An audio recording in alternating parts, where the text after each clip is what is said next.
Hello, everybody. Welcome to the Arcane Quandaries of Strixhaven, not Advantage in Paradise, not the other show. Not that one.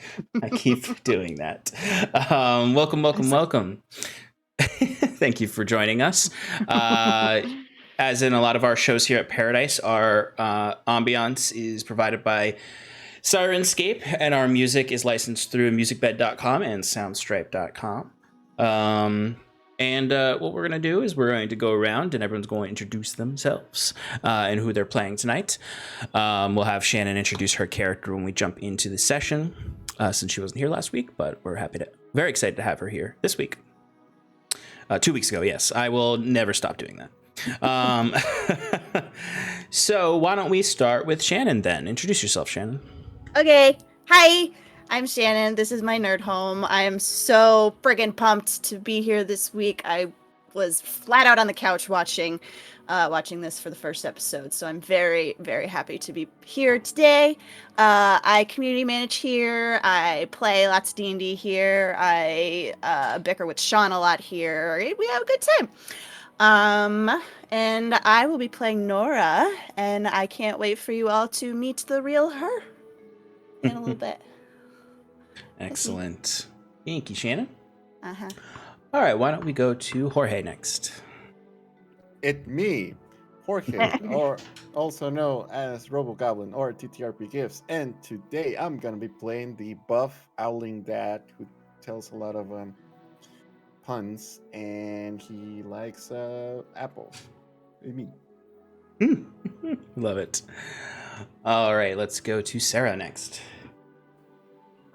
Hello, I'm Sarah, Serendipity Cause. I'm playing a Lance, the Satyr Monk. Yeah, I'm hyped. I'm ready. Excellent. Thank you. And Kelsey. Hi, I'm Kelsey, also Rokuzu on Twitter and YouTube, where I draw a bunch of things and tell stories of games that I've ran.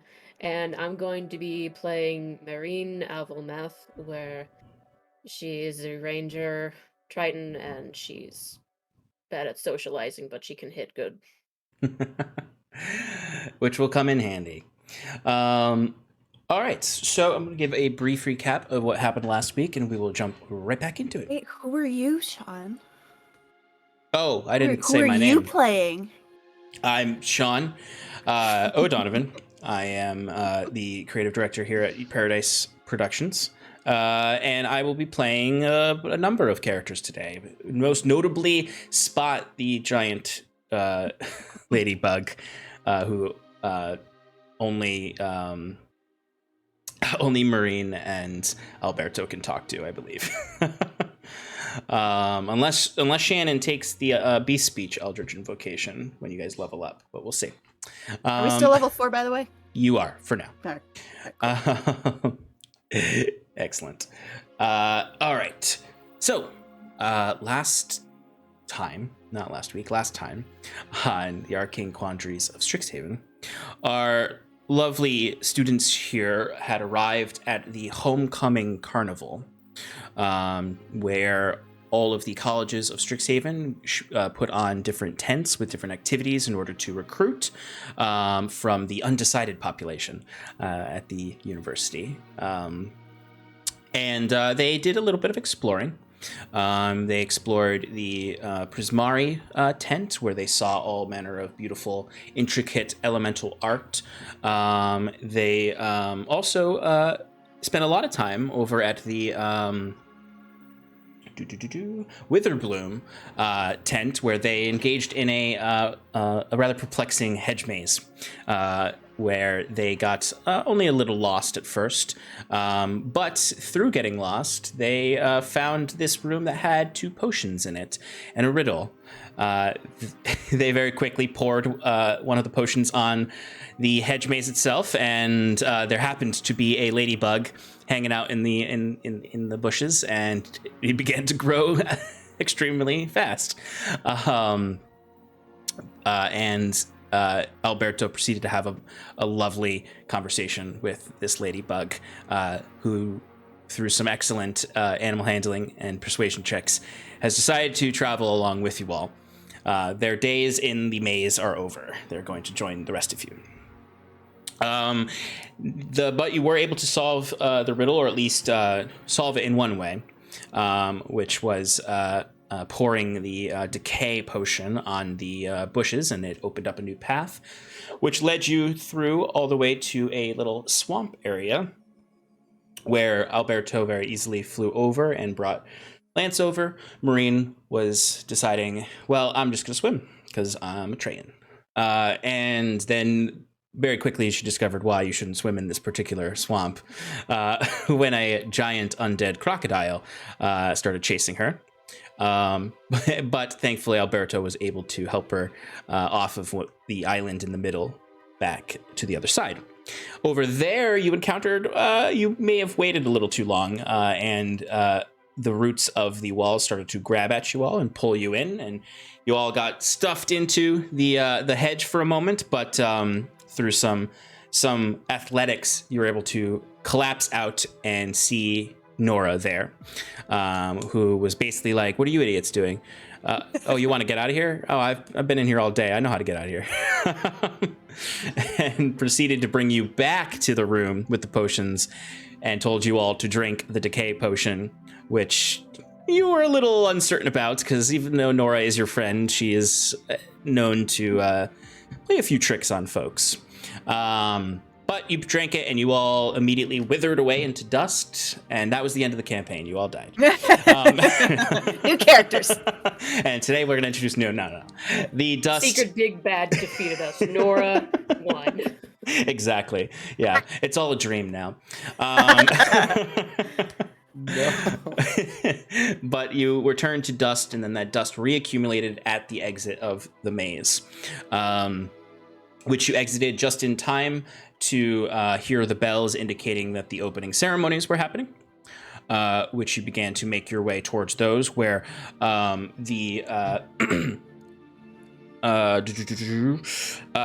the Dean of Radiance, introduced the Oracle of Strixhaven, or headmaster, if you will, which is Oracle Mergaxer, who appeared almost in a like a deity up on the dais, although he is a small frog creature, so he was really floating but had long robes that made him look tall, which is very easy to notice. But a very echoing, booming voice came out from his mouth that didn't come out on the stream because my voice mod wasn't going to stream, but where he welcomed you all, and basically said this is a time for regrowth, a time for a new year, to embrace success and growth and change. And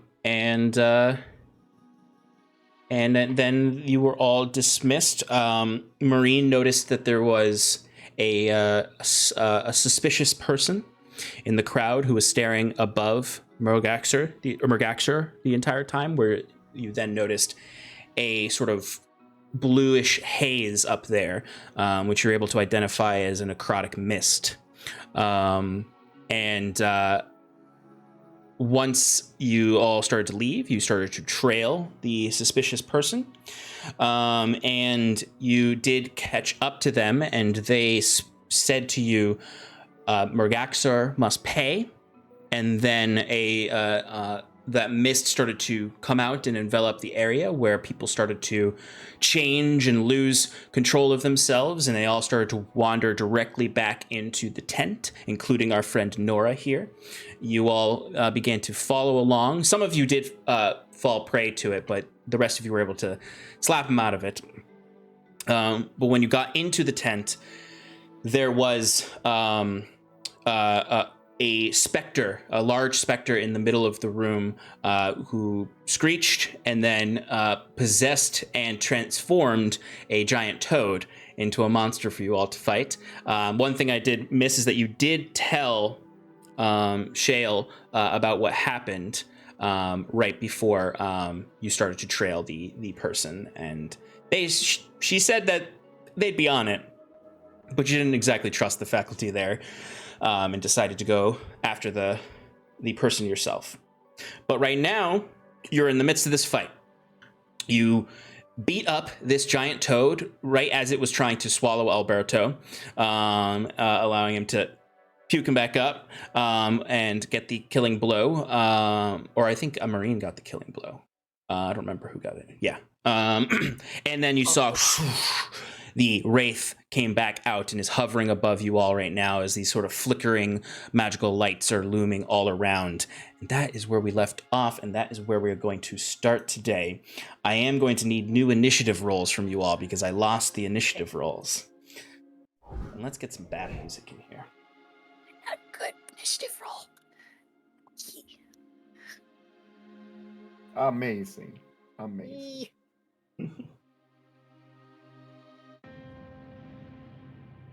Okay.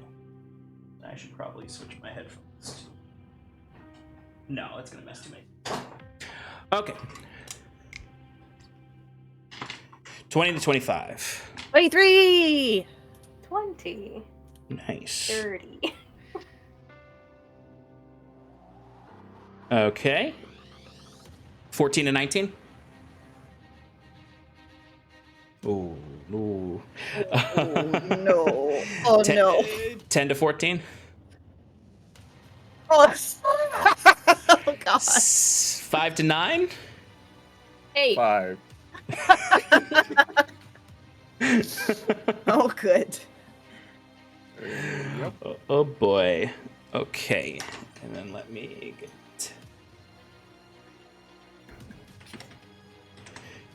All right. And let me roll. Yeah, it's going to be totally fine. Okay, so Nora, you are up first. Lance, what is your dexterity modifier? +3. Okay. Roll again. Uh-oh. Roll off. Oh no. Rollies! And add my dexterity? Yeah. Or just, okay. 16. Okay, you're going to go before the baddie. Okay. Okay, so we got Nora, Lance, Baddie, Marine, Alberto. Nora, you were up first. The Wraith is hovering on the dais. What would you like to do? I would like to back up to behind that last popsicle stick. I mean floorboard. Popsicle stick? I don't know what you're talking about. Okay. And then I want to cast Firebolt. So I'm not going to be a stereotypical warlock just yet. All right, go for it. Roll. Phew. The map's not changing. Ooh. 22? 22. 1 second. No, come on. That's got to hit. Yes, that hits. Okay. Whew. All right, so this is going to be 1d10 fire damage, which would be 8. 8 fire damage to Ghosty. All right, so as you actually, what does it look like? What does your magic look like? Blue fire. Oh, actually, also, Shannon, who's Nora? What does she look like? Right.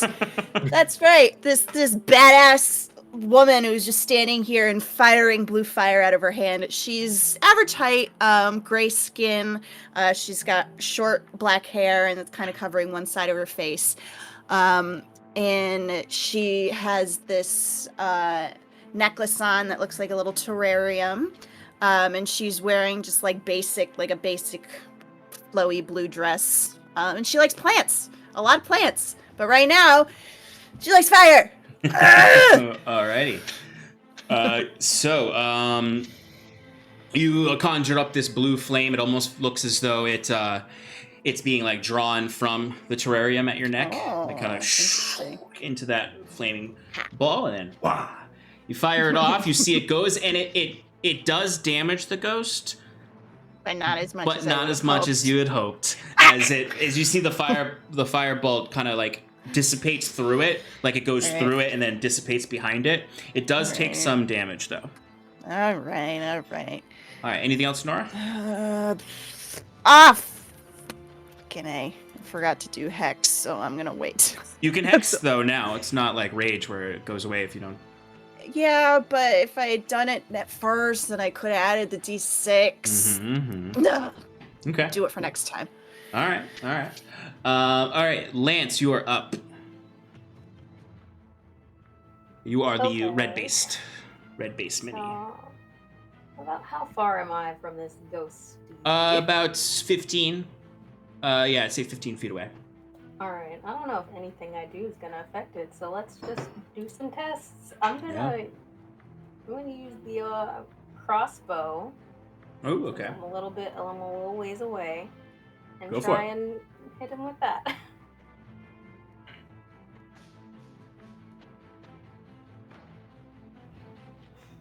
That's only 11. Ooh, 11 does not hit. As you see, the arrow just flies. It does like find the ghost, but it just goes right through them. All right, and then with Kensei shot, I can do it again as a bonus action. So I'm gonna try one more time. Let's do it. I think that's right. Yeah, I think that's right. 16. 16 does hit. Okay.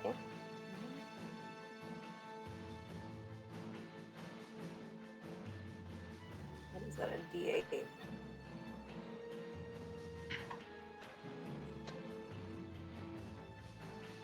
Okay, plus 3.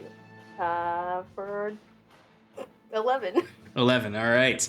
my Just goodness. like the firebolt, it doesn't deal quite as much damage as you would have hoped, as it appears to be resistant to the non-magical piercing damage. And you can see like the arrow or the bolt goes into the ghost, and it almost like the ethereal form of it tries to almost catch the arrow, and you watch the arrow just sort of dissipates and burns up, and doesn't go through the ghost.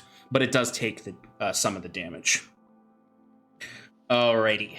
It is the ghost's turn, or the wraith's turn. Marine, you are up after, and then Alberto. Alright, who's closest to the ghost? I think they're gonna go for... You're gonna go for Alberto with an attack. Alright. They are going to kind of rush forward towards Alberto, kind of screeching on the wind as they go for a life drain attack. It's a 10 to hit. No. Yeah, I didn't think so. Okay. Okay, so what they're going to do with their bonus action, since their only attack missed, they're going to do a specter summon. So they're going to... So I know it's not on the map, but you would notice that at the corners of the tent are all the people who have kind of been walking in. And you see the ghost just sort of throws a hand out, and you see almost like a wisp of its form goes out and into one of those people. And then they kind of like step forward as if they have now been added to the fight. But that is the Wraith's turn. Marine, you are up.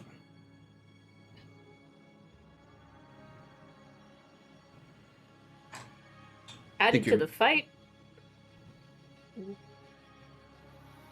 What's that? Did you just say that people have been added to the fight? Yes, a person has been added. One person has been added to the fight. Okay. Oh. I don't like that, but I'm not going to hit them. I'm going to focus on the Wraith, so I'm going to back up from there. Okay. And I'm going to fire my bow and arrow. We'll see how that goes. Let me use the one that has a skull on the dice. Ooh. Gosh dang it. I mean, it's not bad. I mean, it's a 17 to hit. But... That will hit. Okay, cool. Cool. And I had moved my hunter's mark onto it from last time. Yes, that is correct. And let's see here. I will also make this one my new favorite enemy.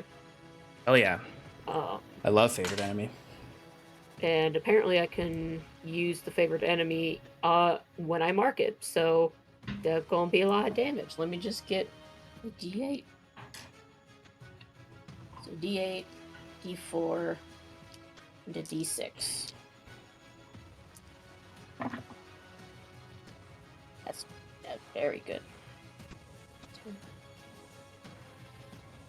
So that's 18 damage. Oh, wait. Also, plus my piranhas. Let me roll another d6. Yeah. That's right. So 18 plus piranha damage, which is 6, so that's 24. 24, okay. I'm going to count the piranha damage as magical damage so that it doesn't get halved. Okay, so the piranha damage was 6. Cool. Perfect. And then the other one was 18. Okay, and it does the same kind of resistance shows with your arrow.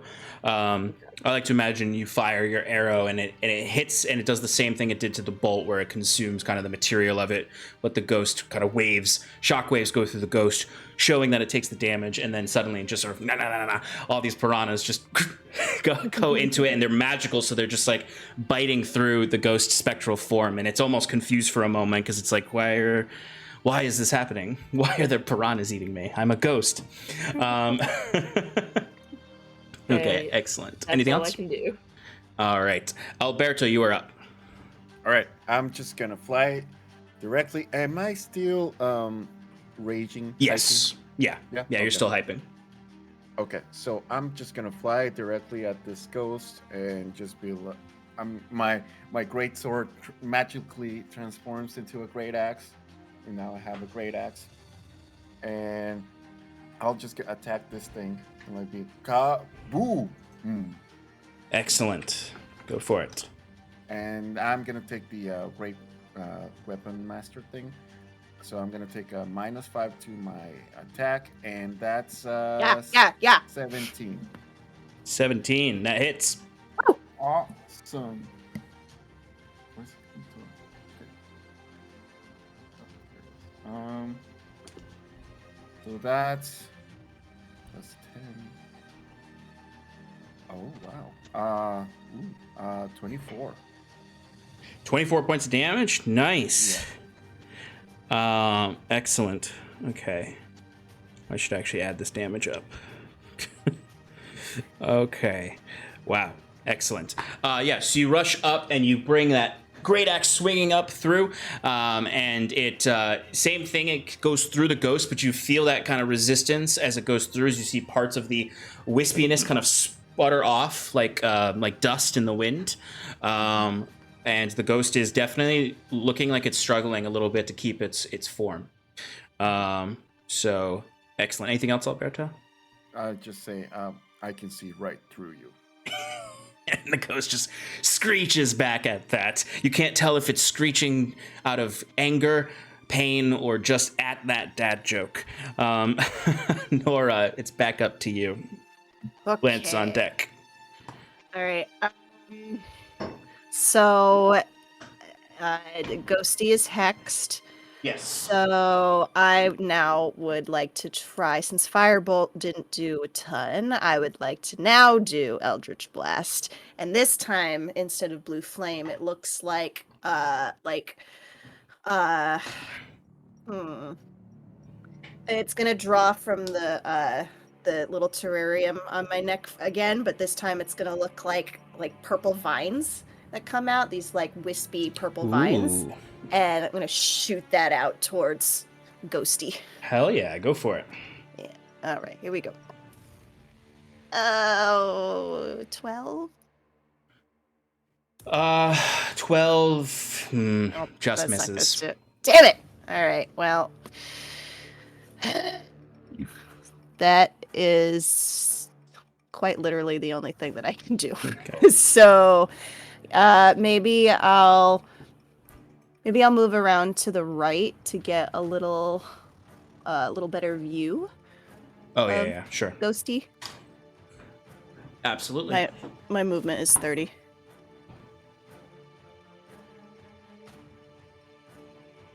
Yeah, that's good. Perfect. Okay. All right. All well, right. I'll just hold some vines for next time. Absolutely. I imagine these like you cast the hex on him, and what it looks like is, I imagine it looks like a bramble of purple thorns that go wrapping all around around the ghost. And it's interesting because the thorns are like grasping at nothing because it's an incorporeal form, but it's staying on, where it's sort of like going through the arm and then coming back up to try to grab it again as the ghost is trying to break free of it. And you kind of like, I almost imagine your Eldritch Blast is kind of almost like a thorn whip across the room. I have that too. But yeah. And like when you whip it, it like dissipates and almost explodes into magic. Yep. Excellent. I humph and move over. That's a very cool way for me to describe a miss. That was very cool. Lance, you are up with the Wraith on deck. All right. I'm gonna just run up and attack it. Gonna ram it again. Hell yeah. I rammed the other thing. All right, go for it. Is the ram ability, is that an attack roll or a saving throw? It's just an attack roll. Okay, cool. But I rolled a 12.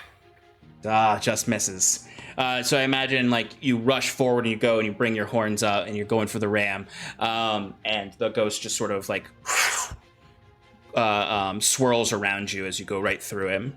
All right, anything else? And then, can I flurry of blows if I missed? Yes. You just use your bonus action to do the flurry of blows. Yeah, I'll use a key point to try that. Excellent. 21. That'll hit.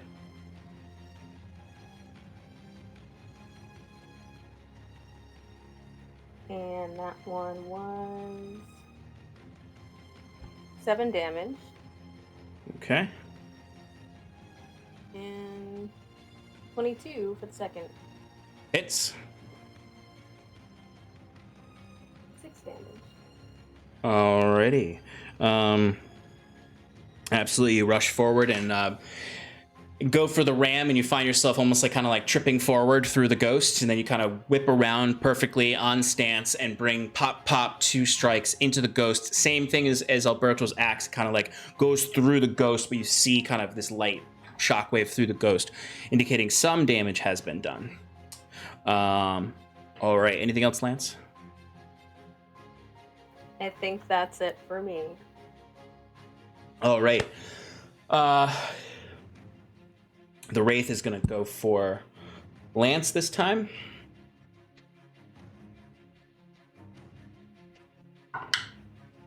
For a 22 to hit.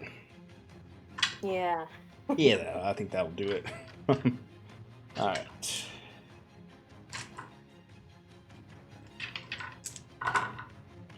All right. It's going to be 18 points of necrotic damage. As you see the ghost kind of flies forward and they're kind of hovering over you, and then they kind of, you see their hands come out and you can see parts of your life force draining off of you into their hands as they're screeching in your face, and I'll need you to give me a Constitution saving throw. All right, let's see.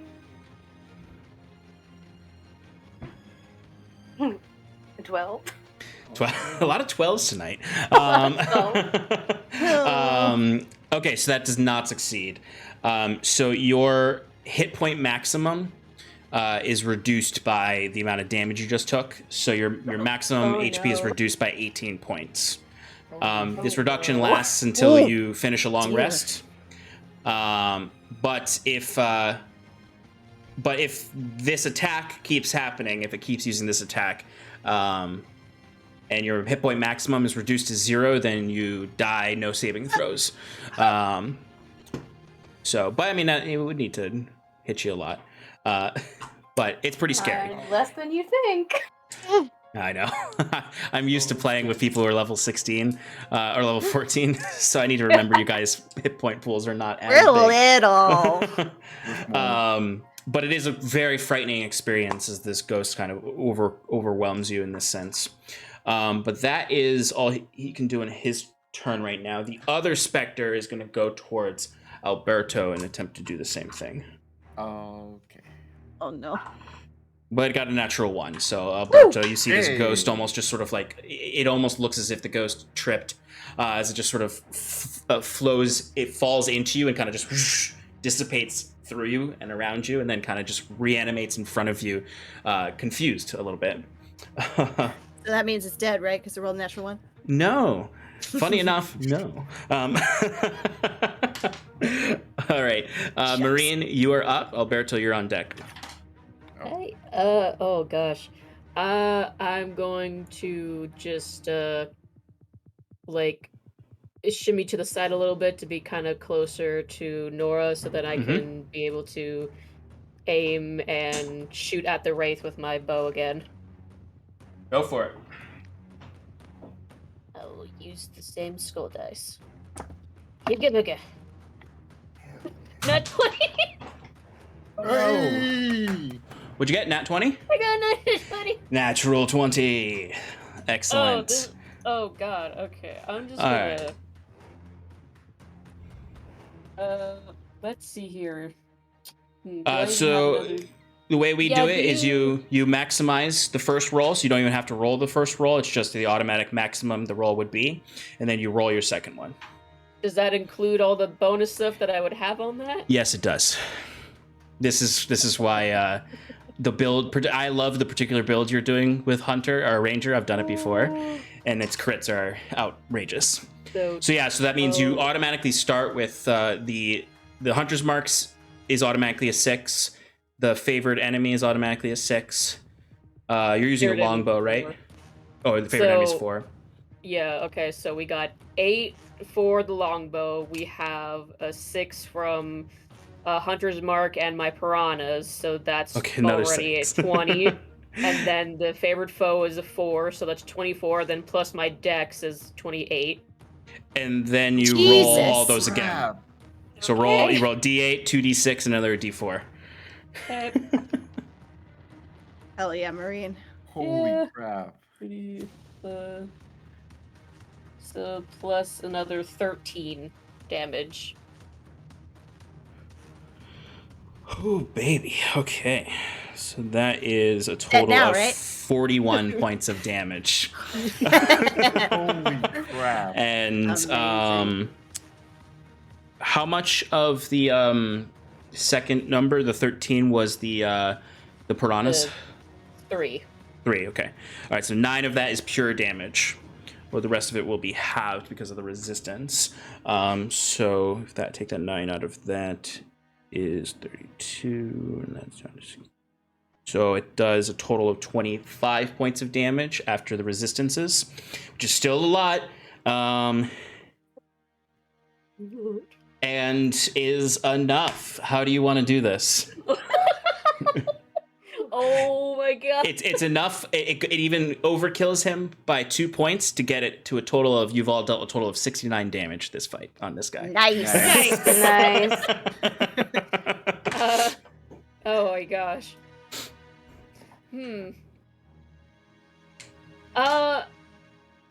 For some reason, I feel like just calling back to, like, when Nora was just like, I already figured out, like, the solution to this.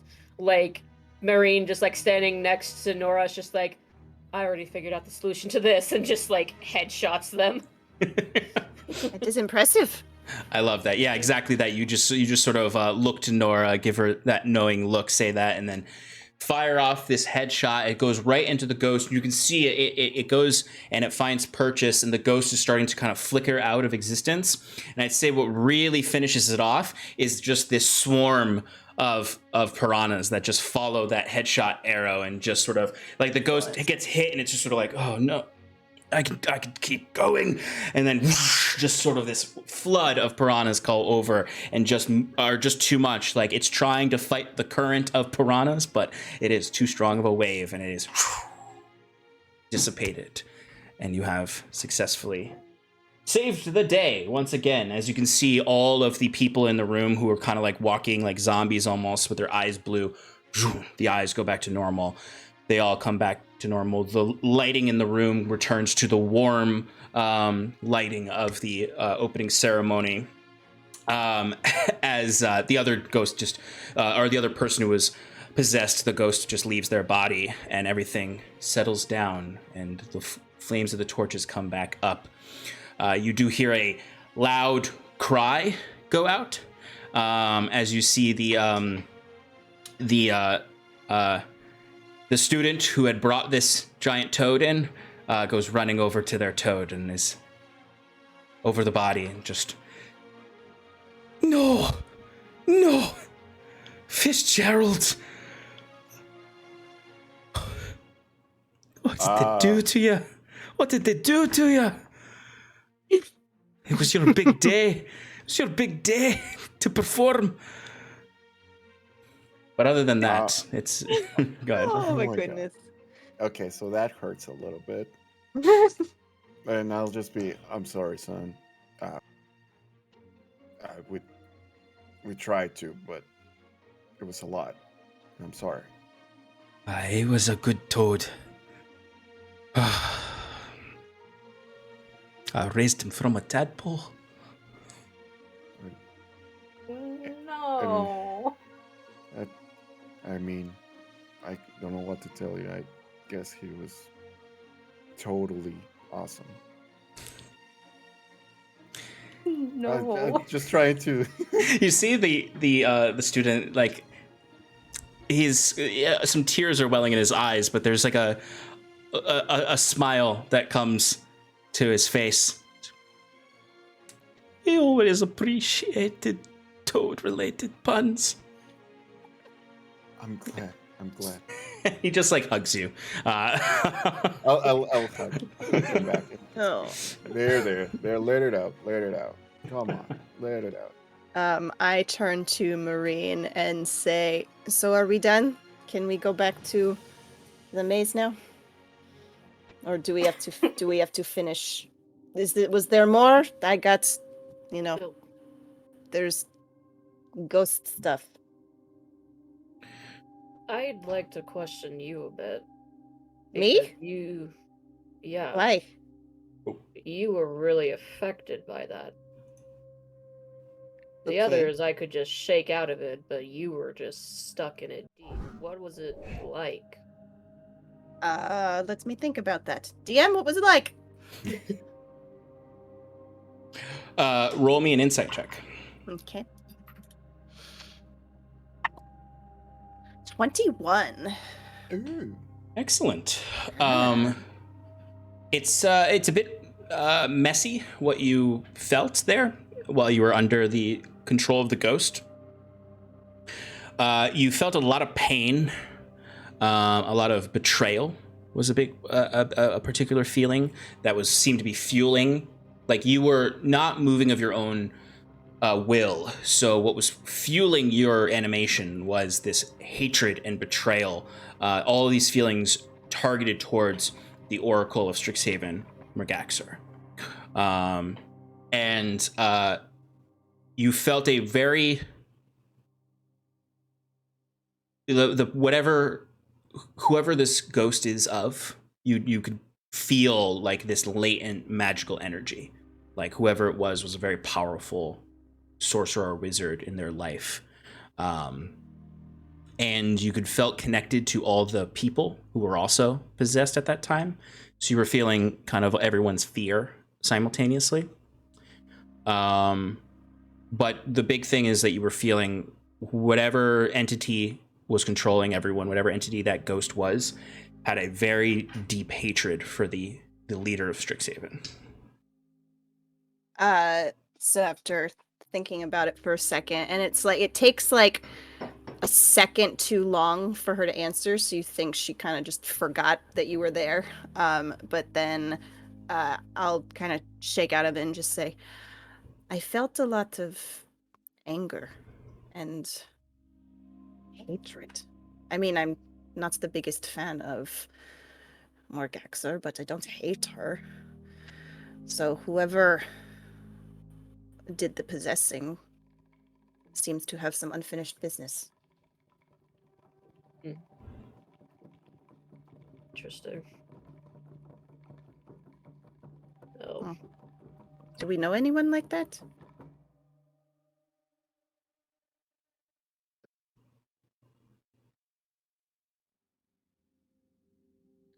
has to be someone from the past because that figure before mentioned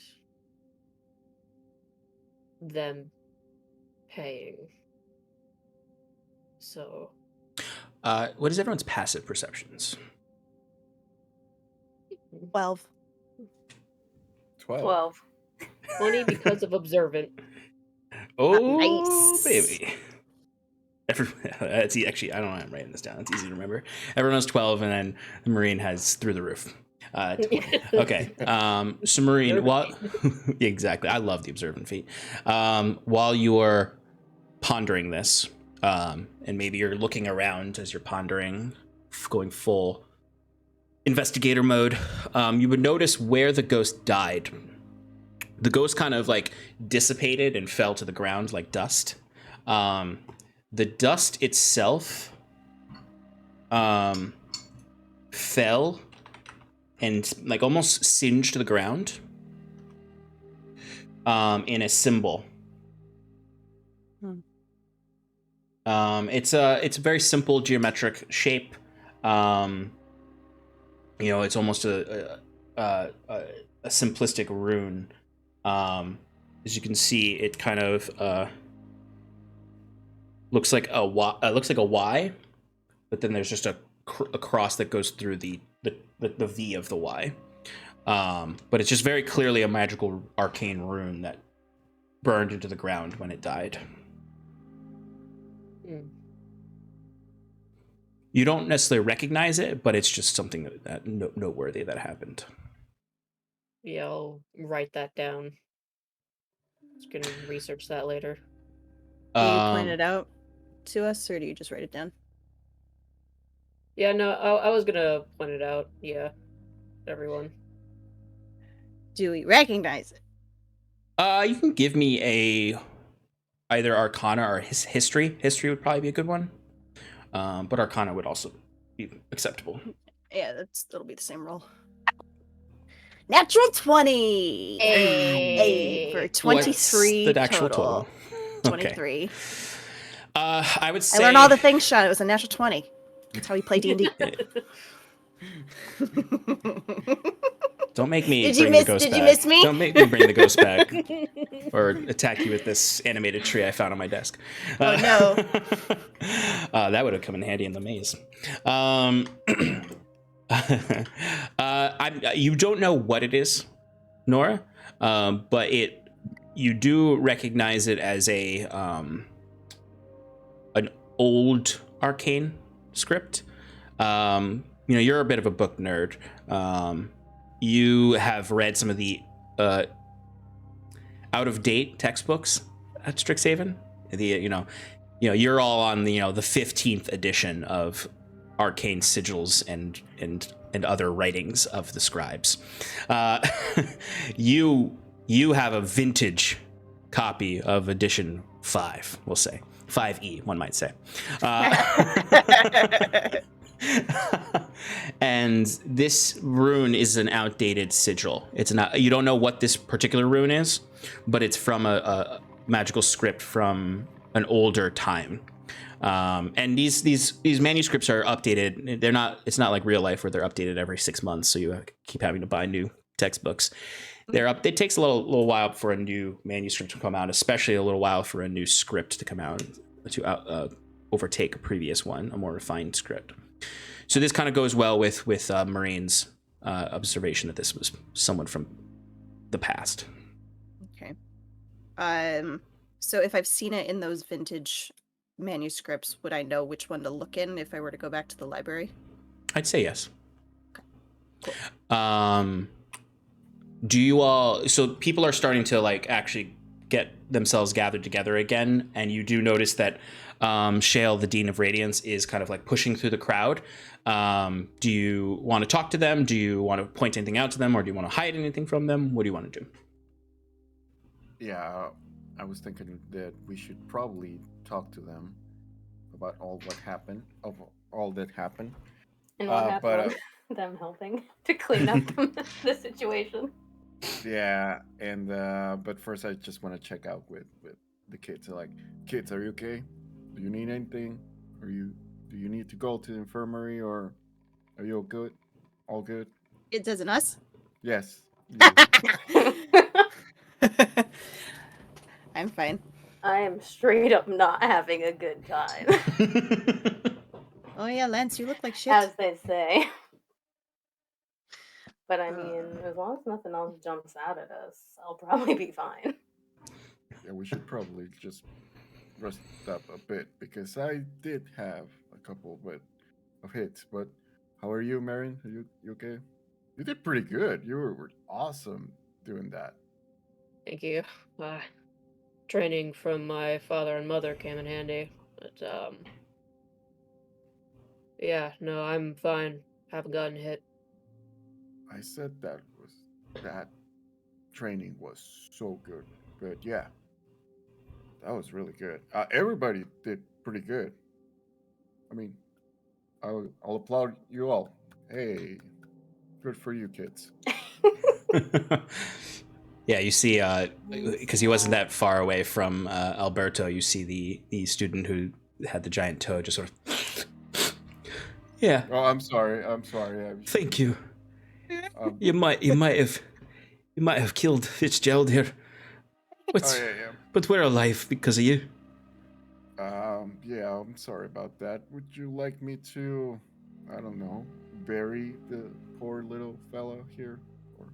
No, we got him. And you see he calls over his friends from, if you recall, they were from the poetry club. Oh, okay. And the toad was going to be part of his slam poetry. That's right. Oh. But they, almost in a procession, pick up the toad and walk out. As you see... what did I miss? Sorry, I got distracted out there. Is that Spot? Yeah, you see Spot comes fluttering in. I Because you guys, Spot! Spot had been left behind in the maze when you guys drank the potions, and Professor Willowdusk did say he would point Spot in your direction when he comes out. Spot, it's wonderful to see you. Nora. Nora, you met... I don't. met- Was I there? You didn't. You were not formally introduced to Spot. Correct. And yeah, and I'll be just kind of like looking around, just kind of. I do this a lot. I just kind of like look around, and I'm always listening. Mhm. Spot flies in your face. My goodness, you're huge. And it's just What happened? hovering in your face. It's just. Take a step back. That's Spot, and I activate my Speak with Animals. Hey, nice to meet you. You can't hear it, Nora. Okay, all right. It just sounds like They- it's like clicking They noises said it's and nice buzzing. to meet you. Likewise. Where did you find a giant ladybug? I was in the where did we find it? In the maze. labyrinth, in the maze. I don't Yeah, we remember. find it in the maze, and I actually was playing with the potions, and I grabbed the growing potion and threw it at some of the vines, and Spot was there, and Spot grew and grew. Spot. Yeah, I named them Spot because of the spots behind them. Yeah, we don't have names. We have smells. They don't have names. They have sounds or smells. Smells. Smells. Spot is not a smell. I guess so, but it's. You hear. Anyway, that's You hear the voice of Professor Shale kind of immediately interrupted this interaction. You're like, radiant conversation, I'm sure. Thank you. That got a little out of hand. I don't know how I got caught up in that. I appreciate, though, your valiant effort to help and vanquish the toad beast and the ghosts. Do you What the know heck was that? Yes, do you know anyone who would have a quarrel or I forget the word I'm looking for. We'll stick with quarrel. A quarrel with Morgaxer, Professor Headmaster Morgaxer. Oracle Mergaxer? Yes, that's one. No. He's led our school well, efficiently, bravely for the last few centuries. Okay, well, it might have been before the past few centuries. Have you heard any rumors? There's not a lot of stories from, well, there are, but there's not a lot of stories of that time. That was when the great heroes, along with Mergaxar, saved the school from the threat of the rogue oracle. The rogue So, oracle. I mean, they're dead. Oh, ghosts. Yeah. Yeah. Ghosts. I'm glad you Wraiths. heard it as you said it, and we didn't have to point it out. Well, I'm better at writing my words than saying them. That's fair. I know I do. I am the faculty advisor for the poetry club, but anyway. Who is the rogue oracle? Well, you know the stories. The Oracle of Strixhaven grew greedy with their power and wanted nothing more than to expand that power outside of the school and begin to rule and gain immortality and all of those nasty things that bad people look for with magic. And, well, Ragaxar and some of his fellow students, when he was a student then, they challenged her and ended her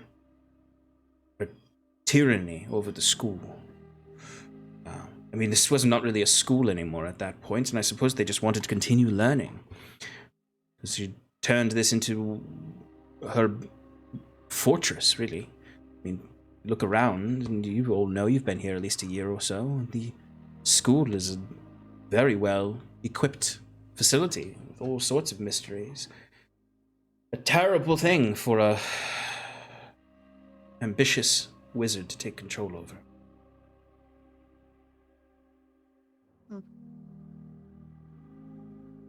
But they were defeated, and I mean, I suppose their essence could be returning to haunt the school, but nothing we can't handle. I can get the finest of the faculty on this, and we'll ensure we ward the school appropriately against the undead. And Where were investigate. the finest of the faculty as we dealt with the ghost? Presumably tending to students who are wandering aimlessly, taken over by the spirit of that ghost. I was taken by the ghost as well. Some of them may as well. Shale, the Dean of Radiance, is not very good with her words. She writes beautifully, but she is a nervous professor. She also does not seem to count herself as one of the finest of the faculty. Yeah, I know. Oh dear. I may have manifested that nervousness and that sheepish professorness too much into this character. I'm of course I'm fine. I'm fine. But no, not my specialty really. But the Dean of Decay, though, I believe, will be particularly of more note when it comes to, the Dean of the Vein will be of more note with matters of the undead. Those Witherbloom faculty, life, death, balance, growth, decay. They love that shit. I mean, yes, we do. But I'll get this cleaned up and sorted out, and we can get on with the carnival, and we don't need to stress about this too much. We don't need necessarily to involve the Oracle's office. I'm just gonna be like, I'm activating that mode. So on this be, I am extremely disappointed at the lack of protection you have. I mean, the students could have got. I mean, can you understand that this school or this place needs better protection against all kinds of creatures? We know this now. Yes.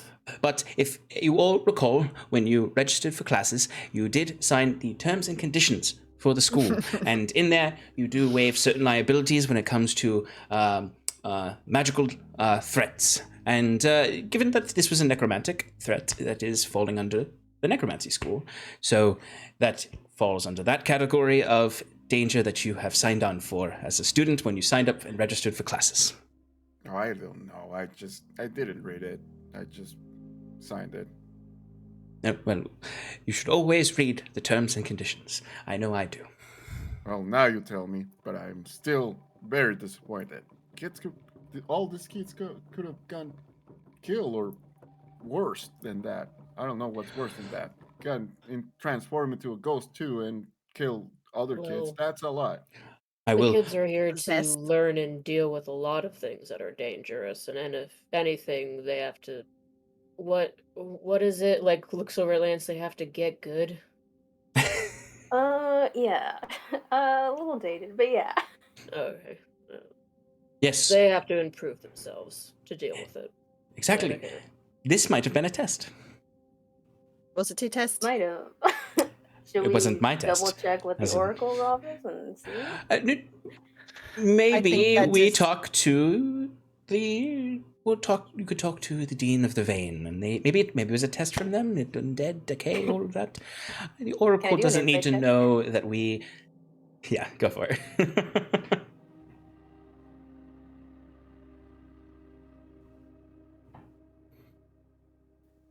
Dirty 20. Oh, okay. I would say the major vibe you're getting from Shale is that, she was given this responsibility. She introduced the Oracle. She's probably was head of the planning committee for the Carnival. And this is truly devastating to have happened right after the opening ceremony on the first day of the Carnival. So she's probably just really like, I just don't want to deal with this. Don't want to get in trouble. Exactly. It does seem like it's not like she's hiding anything other than what she wants to hide her own failure here. Fair. But we don't need to tell the dean necessarily. But I'll make sure that you all are properly rewarded. That's the word for your service today. Sick. Yes. Sick. Who's sick? Oh, riveting conversation. Well, why don't you you go and enjoy the rest of the carnival? Food, free food. Everything's free. Good. I'm watching you. Please don't do that. No, just give the owl when they get mean. The owl look when they get mean, like Oh yeah. yeah, like Just super all feathers intense look. raised. Yeah, yeah. Yeah, that's super intense look. Amazing. And I just walk out. Come on, kids, let's go to a carnival. You want to go back to the maze? I'd like to go talk to Professor Willow Dusk. That's his name, right? Did I Willow get that right? Dusk. Willow Dusk. Mhm. That's what I said. Yeah. Yes, let's Sounds go. like a good idea. I feel like he's been around for a while and might have some information. I don't want to let this go. I don't know if I made that clear, but No, yeah, I'm fully on board to figure this out. Yes. I have some theories. Yeah, I don't think. Oh, I would love to hear these theories. Okay, so do you guys think it's like this rogue oracle situation, or do you Absolutely. think it's one of the other heroes that died? Because isn't he the only one? Wait, That was- Morgaxor? Isn't Morgaxor the only one that survived? Mm. I'm is that about? thinking the same thing. Because blaming the Oracle just seems too Easy. exactly. Mm-hmm. Interesting. I don't know. Both of those are entirely just plausible. wondering. They're all dead, so it could be anybody. But I wonder why they chose But now to come back. That's also the other question, yeah. I think that there's someone alive that's trying to enact this. Maybe summoning them. In cahoots. Yeah. Mm. Yeah. Ah, Professor. Oh, we get a voice mod. Hello. Enjoying the carnival, are you? No. Well, we were. Did you not just see the possessions that just took place? Of people going into the tent, and did you not hear the sounds? I didn't notice. It's, all right. Well, we have some questions for We you. want another ticket for the edge maze. No. If that, I don't need one. I just go in. Well, Nora, I think you've done enough in the edge maze. That's fine. I didn't want to. We're go back trying anyway. to recruit for Witherbloom, not scare them all away. Well, if they can't handle it, then they shouldn't be in Witherbloom. Fair enough. Do you have a moment for a few questions, Professor? Well, I'm rooted here for the day. I'll take I'll that as start a to yes. actually kick. Well, I'll catch him up really quick on what happened within the tent. Oh, dreadful. That's terrible. Yes, quite. We were wondering if you happen to know the story of Morgaxor and the Rogue Oracle. Yes, I think I remember the tale. I was just a sapling then. A student. Oh, always rushing, Nora, always rushing for the end of the journey. You need to learn to enjoy the journey. That's what being a druid of life is about. A student of the root. I am very much enjoying the process. I just like a fast process. Fair enough. Okay. You know, it's funny, Sean. Josh and I watched Two Towers last night. You sound just like Treebeard. That's where I'm going for. That's why I'm doing the like harum. Yeah. Oh yeah. Oh, I feel it. I feel it. I love it. Okay. So you see, he does kind of like, his energy picks up a little bit here. He does kind of like, situate himself more comfortably. You see his roots going into the ground. As you can see, his eyes open a little bit more because his eyes are basically, because he's a willow tree, so his eyes are just sort of this big shaggy moss of eyebrows that kind of almost cover his entire eyes. And then you can see he just lifts them up a little.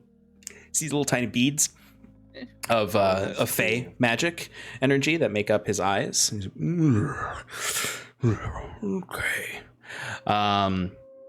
But before we get into that tale, we're going to take a short break. Ah, okay. The suspense. All right, folks. We will be back shortly.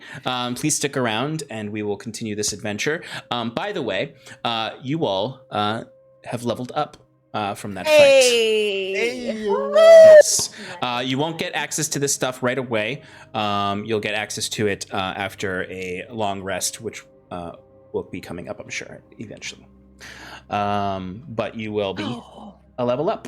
All right, we're going to break, folks. We'll be back in 5 minutes. Say see you soon. Later, everybody. Bye.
Hi, everybody.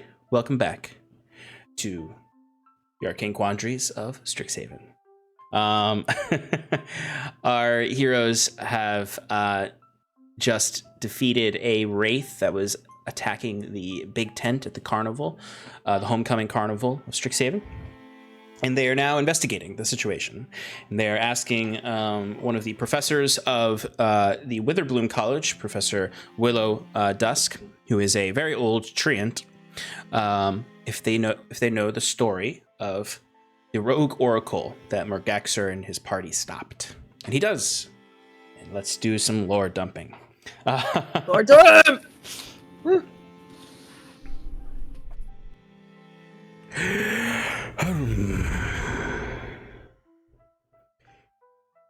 Well, it's quite the sad story, really.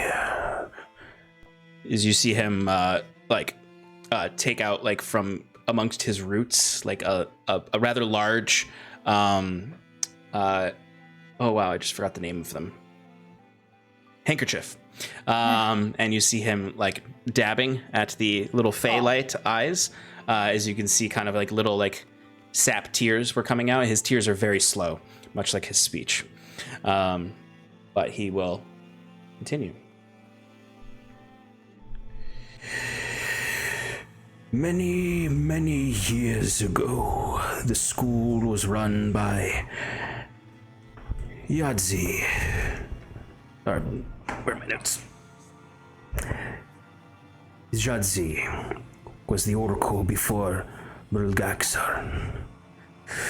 She was, at first, from most of my recollection, a friendly, welcoming professor, master of all schools of magic, investigating new frontiers. But as the story goes, and perhaps it was those new frontiers that twisted a kind old woman's mind towards the bend of power. It began with the curriculum, and then the purpose of the school. And when students were no longer learning but training, like some kind of army, is when some decided to say no. Like I said before, I was just a sapling. Impressionable. But Murgaxer, representing Witherbloom, and his other companions, we had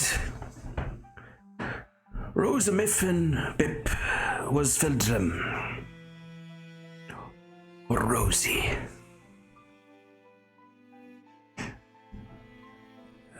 She was a gnome whose smile could brighten a whole room, and she moved quicker than lightning, and her energy was contagious.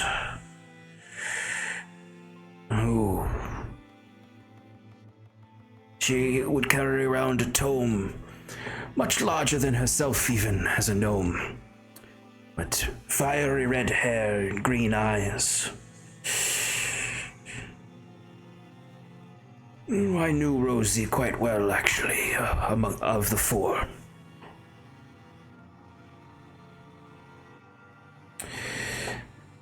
But she was of Lorehold. And you see and you see as he's saying and describing that person, he's pointing to the not the center, but in front of the big tent is a very tall statue of these people he's describing. You see four figures there, and you see this gnomish woman who is very small, and she's like on her shoulder in the way like someone would carry like a big keg or a log, is a big a big tome that is like twice her size, and she has the biggest grin on her face as she's standing on the shoulders of another fellow who is tall,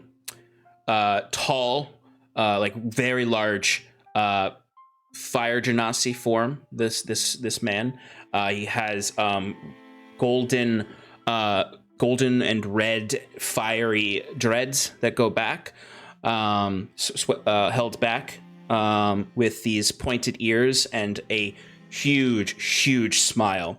And you can see the statue magically has like where the flames of his genasi origin are. You can see there are runes etched into the statue of fiery color, as he'll continue to describe this person. And then, best friends with Rosie was Xantha Bowen of the Prismari.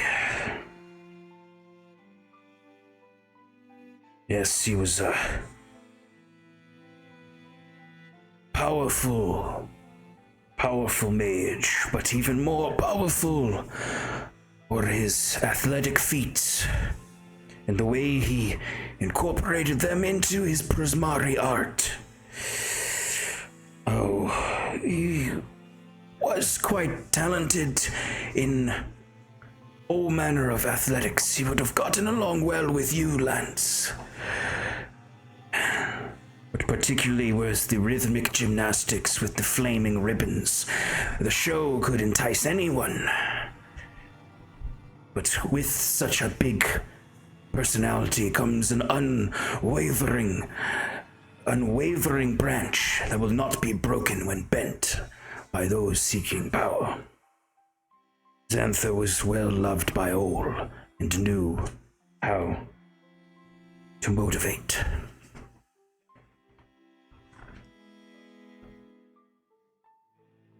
And he points to the next person up there, which is a human woman who has her hair held back into buns in the back, almost sort of pseudo Princess Leia like, except they're in the back, not in the sides. Well, you can't see the color of her hair, but really dark hair, because it is a statue. There's a big geometric helixed flower made of metal that makes up a bow in her hair. She's wearing a lot of vestments all over that are just made up of all sorts of geometric shapes, as she's holding in her hands like this, as if holding an orb, but in between her hands is actually a spectral book, a spell book, and it actually is a spectral spell book up by the statue. Everything is stone except for this. Each of them seem to have a part of them that is magically imbued on this statue. So for Rosie, it was the runes across her spell book. For Xantha, it was his hair and his eyes and any kind of fiery part of him, as well as sort of these fiery ribbons that were all around his statue. And for her is this bright blue spectral spell book. And he would go on to describe Tiana Kapul. Analytical, more so than most, but she delighted in patterns, designs, as any Quandaries student would be. Particularly as she led the Dragon Chess Club. No one could beat her at that game or any sort of strategy. Without her intellect, they may never have stopped Jadzi, the rogue oracle.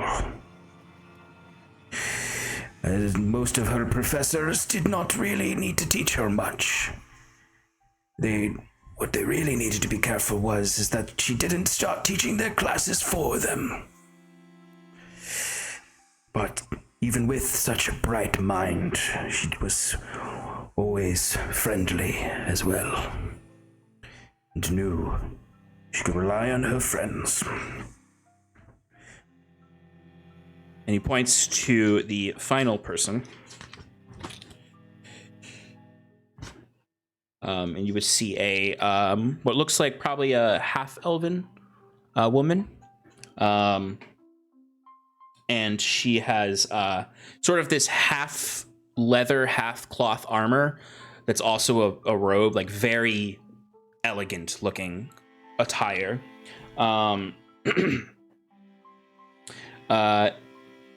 And she would have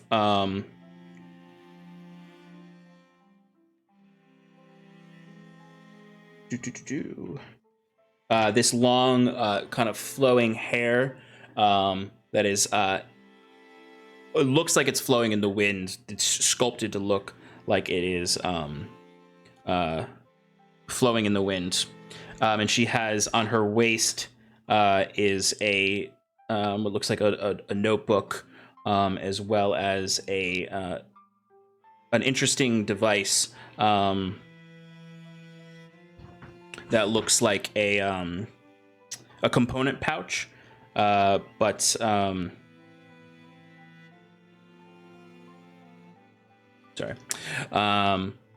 But it's sort of almost open air, almost like it's a bag of like a see-through bag of holding, so you can kind of see like the miniature version of the things inside, and there's just sort of like this spectral light coming from it. But he would describe Minna Lee. And last there was Minna. I've never seen a student so enamored with words and the pursuit of truth. Editor-in-chief of the Strixhaven Star. Take the investigation skills of her to allow the heroes to find their way to Jadz's lair and her rituals that she was performing. Oh, they all had bright futures ahead of them that they sought after. Studying the arts, language, mathematical mysteries, and history. But Minna was of Silver Quill. But each representing one of the colleges.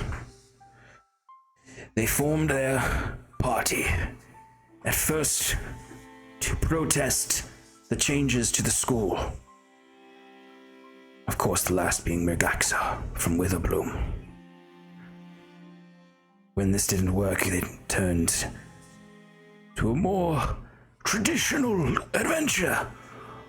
One would say a room. They went and found her lair in the swamps. She was performing a ritual, so Mirgaxa says, when he returned, having stopped her. The ritual would have consumed the life force of every single student and teacher on campus. Research into dark and twisting parts of decay magic to vitalize her, give her the power she needed to take over wherever she wished, and to power her automatons. You can see them even today. No threat whatsoever, as they are manning the library, getting your books for you, but at one time, they would have cut you down. A sad story, but thanks to their sacrifice, Strixhaven had a future. And now with the leadership of Mirgaxa, we hope to never see this sort of abuse of power and magic again. You see, he kind of like was a little animated there and kind of settles back down into the ticket booth he was sitting in. this as an awakened tree, this really took a lot out of him to talk for this long. As you see him just sort of. I am quite tired after such a tale of woe, but also hope and triumph. I am not of Silver Quill, so stories are not my specialty. I think you did great. Thank you, Professor. Thank you. There, Professor. That was the best story I've ever heard here. Did Murgaxor ever get into what exactly happened to the others? How they met their fate? Some have spoken with him. An associate professor such as myself has not had the privilege of an extended conversation with the Oracle Magaxa, but the deans know him better than I, though we were students together at the time, and did have many classes, and I would say we were chums, until he joined up with the heroes. Yes, we were close, actually, but once everything happened, such trauma, such an experience changes anyone. He was much more stoic after, focused on the future, and may have left some of his friends behind.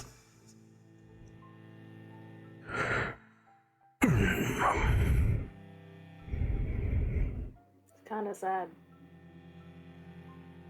You get a sense that like the story may also, not just because like 4 people sacrificed themselves and died, but he almost seems to be like longing for his old friend in the sadness of telling the story too. Like his friend died that day too. That's really sad. I'm sorry, Professor. It's okay. As a treant, I need to, and a professor of life and decay, I need to embrace that people change and keep moving, and life and death are about growth and loss, and I will see my friend again one day.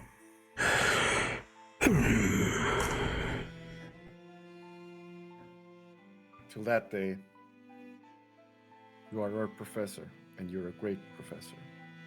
So thank you.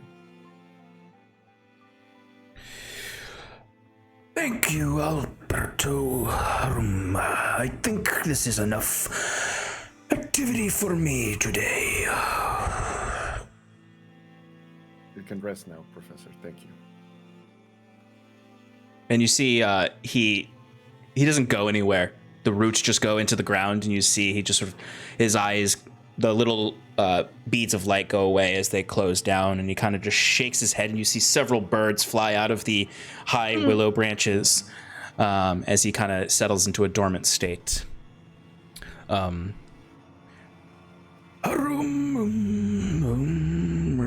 He wants me to run the ticket booth, Professor. Yes, Nora. As he immediately falls asleep and is indiscernible from a normal tree once he's asleep. Right. That's super cool, though. Well,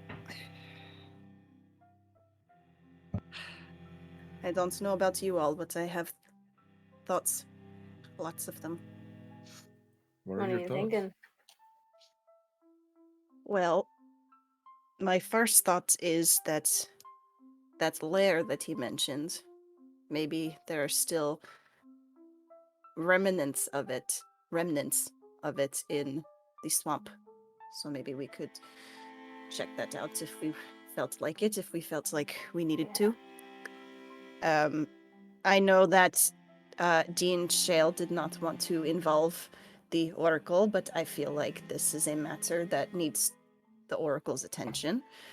Perhaps we talk to another Dean besides her before we go to the Oracle, since they might have more information about the heroes and whether one of them had a quarrel with Oracle Morgaxer. Yeah. Or we just go straight to the top and we ask him ourselves. What are you thinking? I would feel kind of bad if we got Shale in trouble. Well, she almost was trying to hide the fact that this is a problem. Then it is a problem. It is a problem. I like checking out the swamp. We do that first to make ourselves a little more legitimate. Yeah, maybe we'll find something with some backing behind it. All right. Yes, we could do that. Well, unfortunately, I have just bound myself to this ticket booth for the next however long this carnival is lasting. Okay. So, Yeah, it would take you guys, like, you wouldn't be able to just go to the swamp right away anyway, so there's a bit of a time jump that'll happen. okay. Okay. I'm not so sure about y'all, but I am really tired. I mean, I might not look like it, but I'm really tired, and I'm pretty old. So, what if we just rest up for tonight and we go to the swamp tomorrow? That sounds like a plan. Alright. I have a quick question. How old is Nora?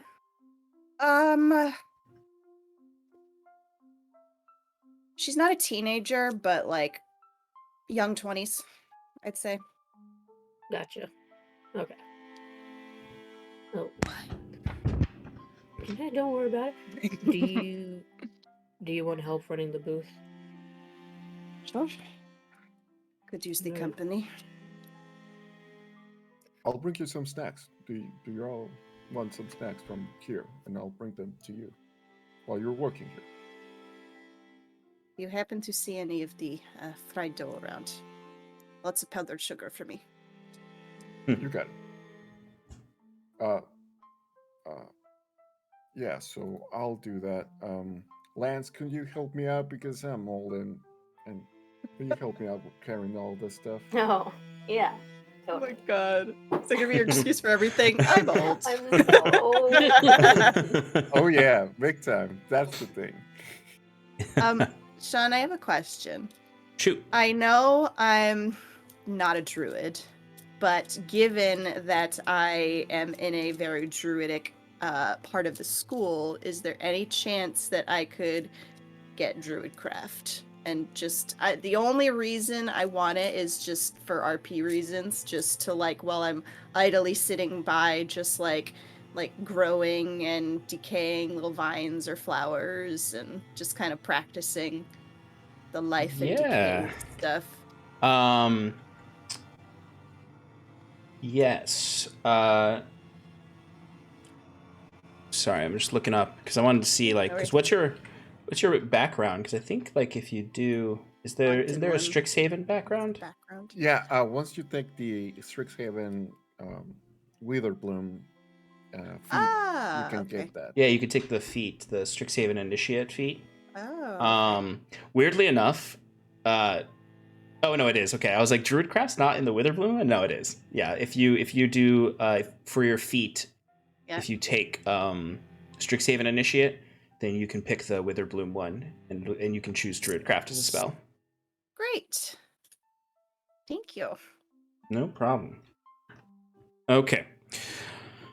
So,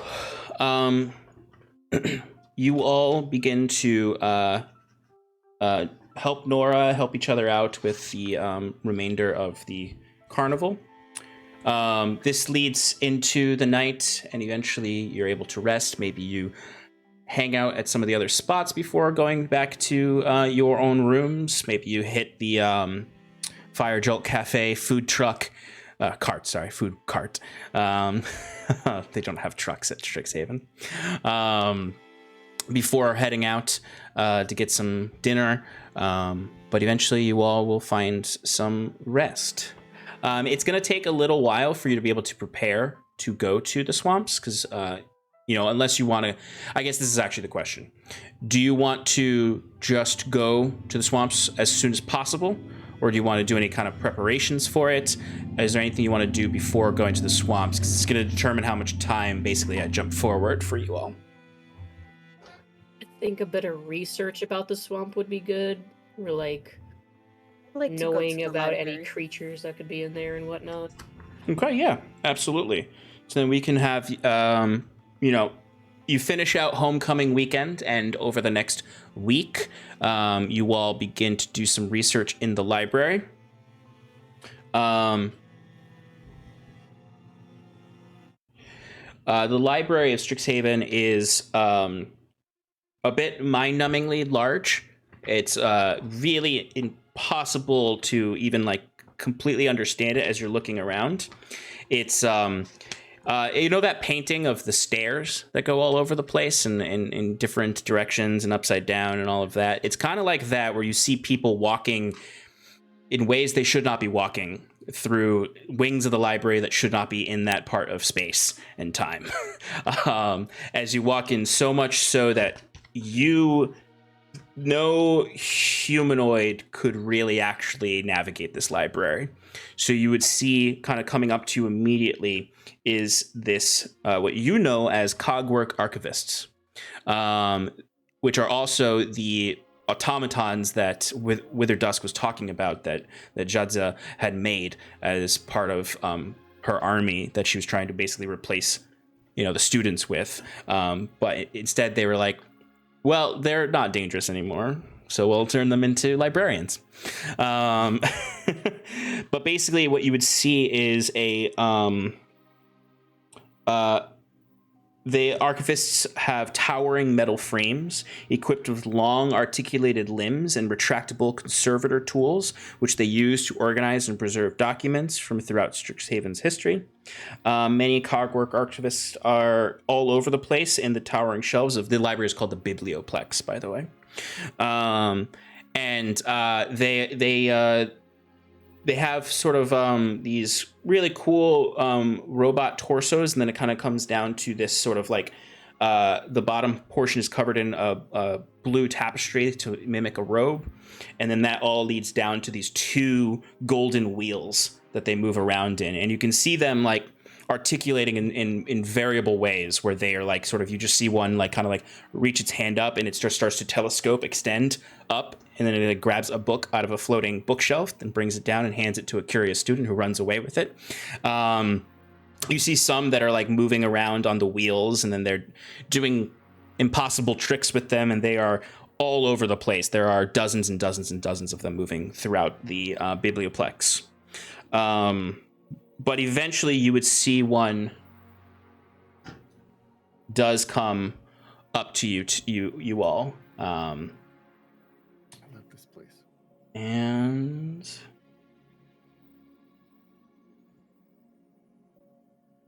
where'd it go?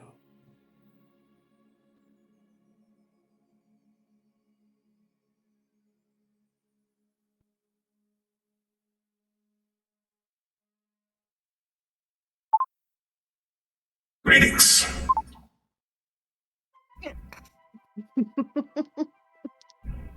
Nora would not have reacted because she's been at the library many times. But Lance, How can we help you, students? he's not been. yes, hello. I am looking for the oldest manuscripts that you have that talk about the heroes before Morgexer, or the ones that were friends with Morgexer. can see which books and manuscripts you have permission to read without access from faculty. I will look for the oldest available to students. Would you mind bringing a list of the ones I don't have access to so I can get permission? Certainly. Thank you. They're in the restricted section, of course, most likely. I'm coming back at night. What was that? Nothing. Saren. Marine, did you have anything you wanted to? Damn it! Hello, I'm here now. Oh no, it's the first time I've done that. I'd like books about the nearby swamps. The bayous that surround Witherbloom. Of course, we have plenty of books on the natural landscape, animal life, biomes. We can acquire those for you. Would you all like a room to study in today? If there's one available, yes, please. Yes. Sure. At once. I'd also love to just pick your brain when you're done. I don't have a brain. I Okay. was. I'd also just like to talk to you. you see he immediately, like, he's continuing talking to you, but like his whole body is turned around except his head is still facing you as he starts to slowly move away from you. And as soon as you stop speaking to him, his head very quickly responds, and you see just starts going extremely fast, and almost like he just sort of vanishes into the biblioplex and the complexity of the entire space. Damn. That's Not a walk and talk kind of guy, okay. Yeah, he just sort of vanishes away into the indiscernible biblioplex. Is there anything you want to do while you're waiting?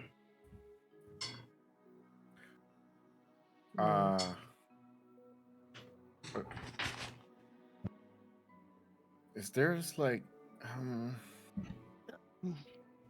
no, we shouldn't get more books about that. But I'll just be like, do you think that probably one of those ghosts just wants to get rid of everything that is here? Are those evil spirits is what I'm trying to ask.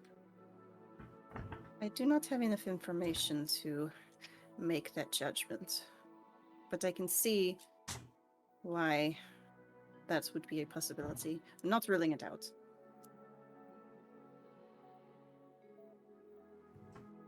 I don't know. I'm curious to see what these manuscripts have to say. Although if they're just the basics and I have to go get permission, I'm going to be very cross. I mean, yeah, if we can exchange the favor that we didn't tell anything to the dean, to the oracle, and we can. Oh yes, I would be going to see Dean Shell. She would be the easiest to get a signature from, I think. Although Willow Dusk might give me one too, but we've bothered him enough. Yes. Oh. I hate that all the good stuff is in the restricted section. What is up with restricting books anyway? Like, what's so bad that could be in a book? My thoughts exactly. Right? Like, books can't be dangerous. Greetings, students. Ah! Oh my god. Again, Nora doesn't react, just shaking it. It's not the archivist coming back. You actually, in this automaton actually like bumps into Alberto for a second and then restabilizes themselves. As you can see, this a very cheerful little robot made of gold and silver chassis, built in the shapes reminiscent of stars and star arches. Embedded in its chest is a holographic map of the university campus. This is, you all know, this is one of the automaton Strixhaven campus guides. Yes. They have some difficulty discerning first year students from other students. So they kind of just ask every student if they need any help. As it just kind of bumps into Alberto, says, "Greetings, students." Oh, hello. Do you need a guide today? I can show you around. Would you like a refreshment? We can go to the Fire Jolt Cafe. We are not first years. Oh, my apologies.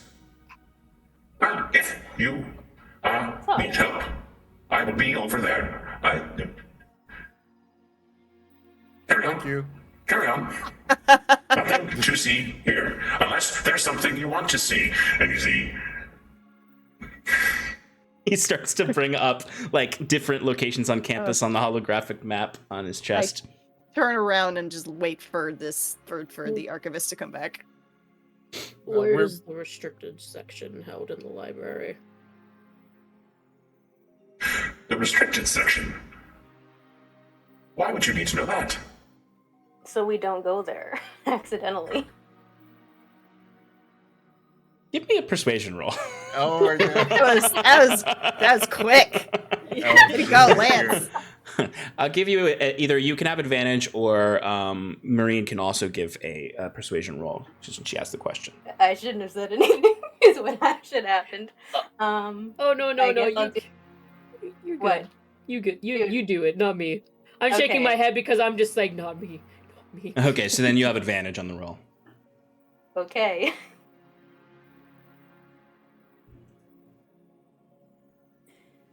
Thank goodness for advantage. 19 Ooh. plus 0. Very nice. Sound logic. Yes, well, you would want to be avoiding then going through the 10C Nexus, taking a right at the Galing Star, and then moving through all the way up into Nexus Z. Should get you there. I mean, no, you should avoid Nexus Z. Whatever you do not go through Nexus Z. It definitely will lead to the dangers of the restricted section. Remember, past the Galing Star and not through Nexus Z. So if you see the Galing Star, turn around, because you're not allowed past it towards Nexus Z. Absolutely. Absolutely. Thank you Understood. so much. We'll Is there anywhere else that you do not want to go, or should not go, that you need to know where is?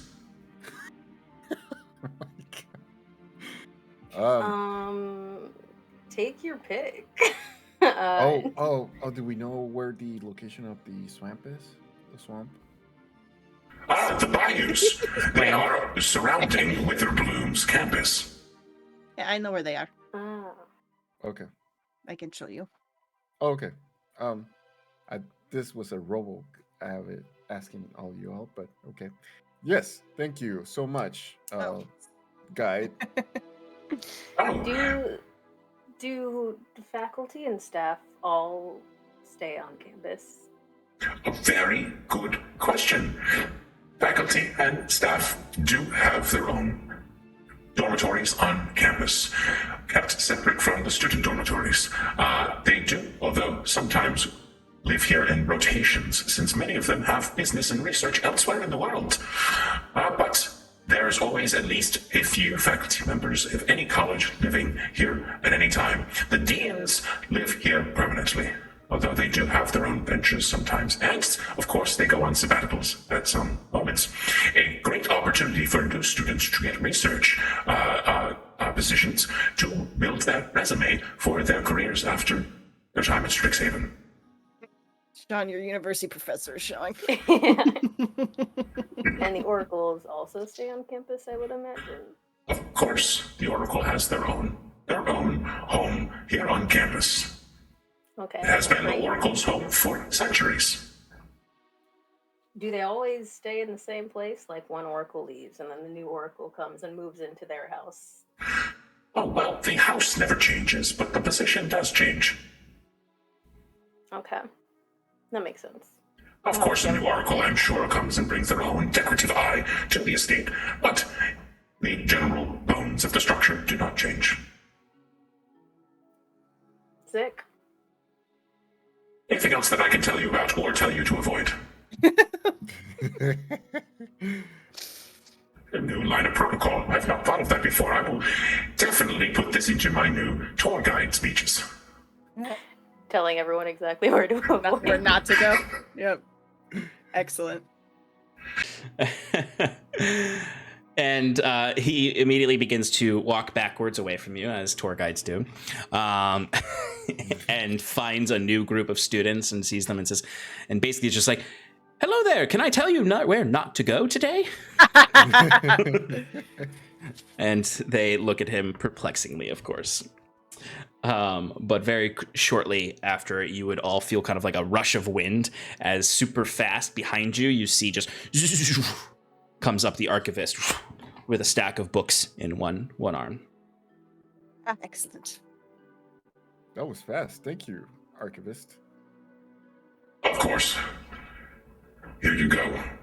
These are all the texts, or at least the oldest texts, available to students on the origins of Regaxer's reign as Oracle.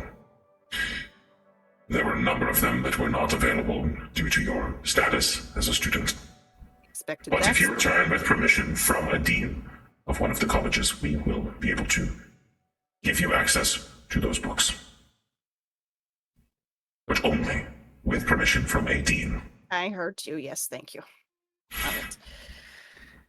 Here are a number of texts about the biomes and environments and animals and the magical natures of the bayou of Strixhaven surrounding Witherbloom College.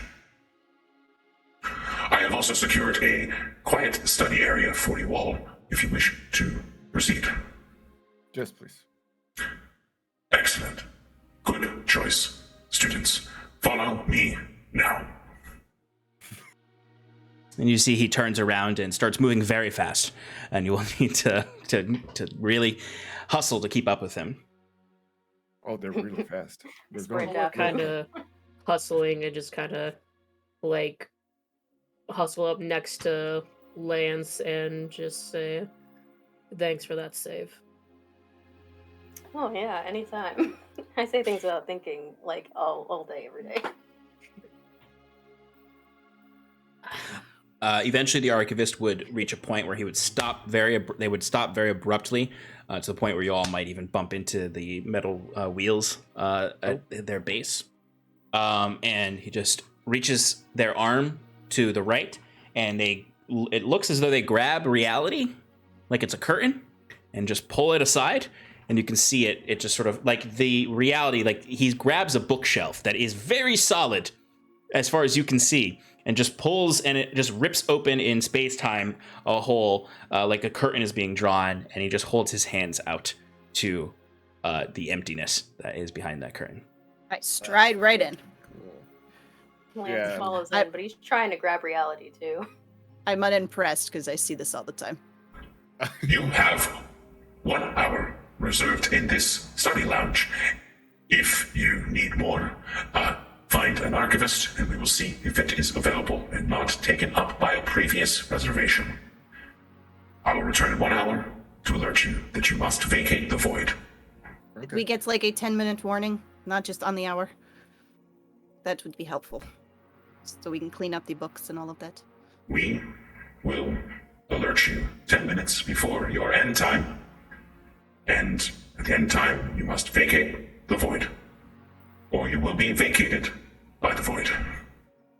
Oh, Trust me, Okay. you don't want that to happen. It's not pleasant. Yeah, Nora, you've experienced it before because you've definitely stayed too long, and it's basically like when you turn a bag of holding inside out and everything spills out of it. It's exactly what happens. Excellent. I mean, if you want to see what happens, we can do it. It's not really that bad. It's just I mean, it hurts a sounds- little bit. I have to ask before you go inside if you have possessing on your persons any sort of bag of holding, haversack of goods, or portable holds. No, we're level 5.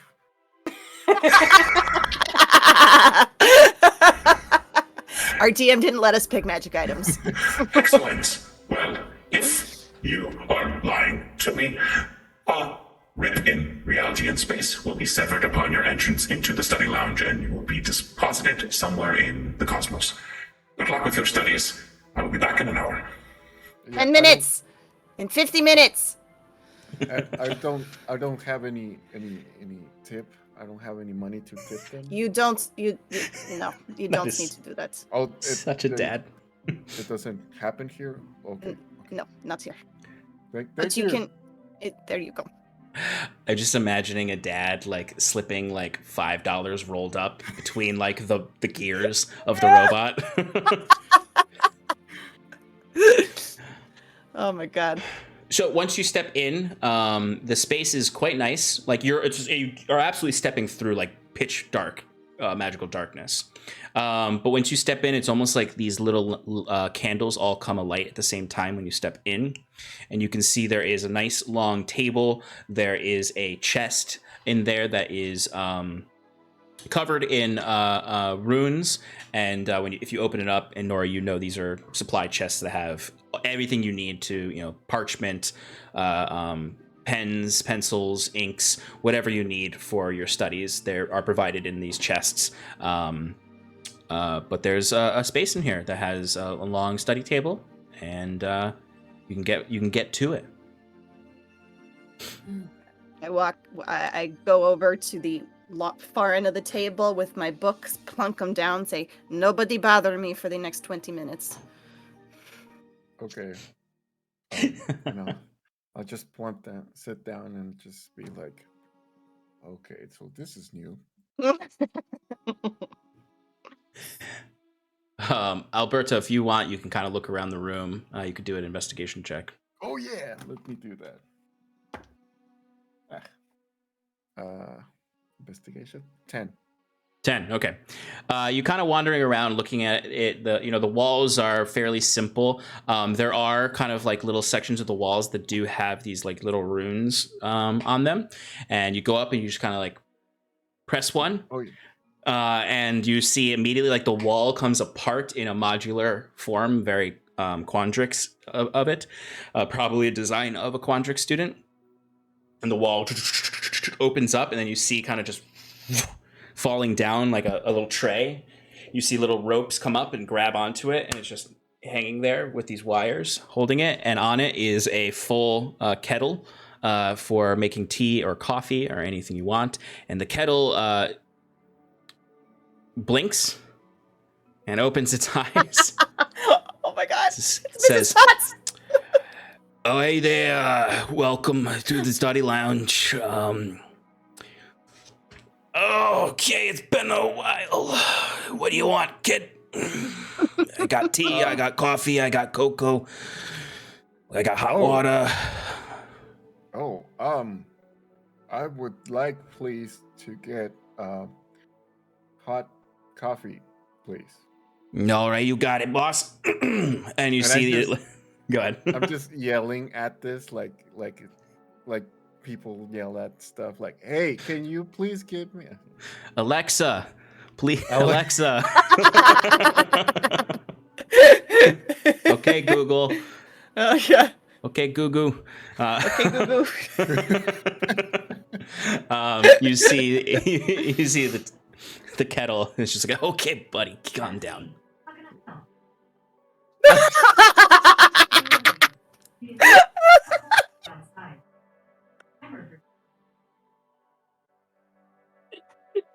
Anyway. It's too perfect. Not now, Google. 10 out of 10? Best. Right. You see this kettle, it kind of like these stretchy, thin arms come out, and it just starts to grab cups and things, and it starts to do its own thing. You see it snaps its fingers, and water seems to pour out of nowhere into its own head. It snaps its other fingers, and a little produced flame comes up underneath it, and then he's just sort of sitting there as he's waiting to boil. This is fantastic. Having a good study. Yeah. Can you lower your voice, please? Oh, I'm sorry. Not Oh, Yolks talking to the kettle. Oh, Hey, Missy. I've seen you here before. Hmm, you all right? Studying. Well, anyway, it's a hard life being a kettle, but it's been I enjoy it. You see a lot of interesting people, interesting conversations, but yeah, I like it. How what are you doing here? How are you? You're not doesn't look like you're studying. Your friend is. So you just hanging out? yeah, we're pretty much hanging out around here. To be honest, I'm not the guy that looks at books that often, so I'm really not much of a reader. Me either, bud. I haven't read a book in years, despite my Right. current circumstances and position. All right. So he grabs himself, somehow defying physics. He grabs his own handle with his own hand and lifts himself up, and pours the hot coffee into a mug for you and hands it off to you. Oh, thank you so much for this. And I just grab a copper and just slide it. Oh, I appreciate that, good sir. And he grabs the copper and he bites into it and then puts it into his own head. Kids, this nice little kettle can offer you hot coffee, hot cocoa, or whatever you want. Yeah, you can call me Kettle.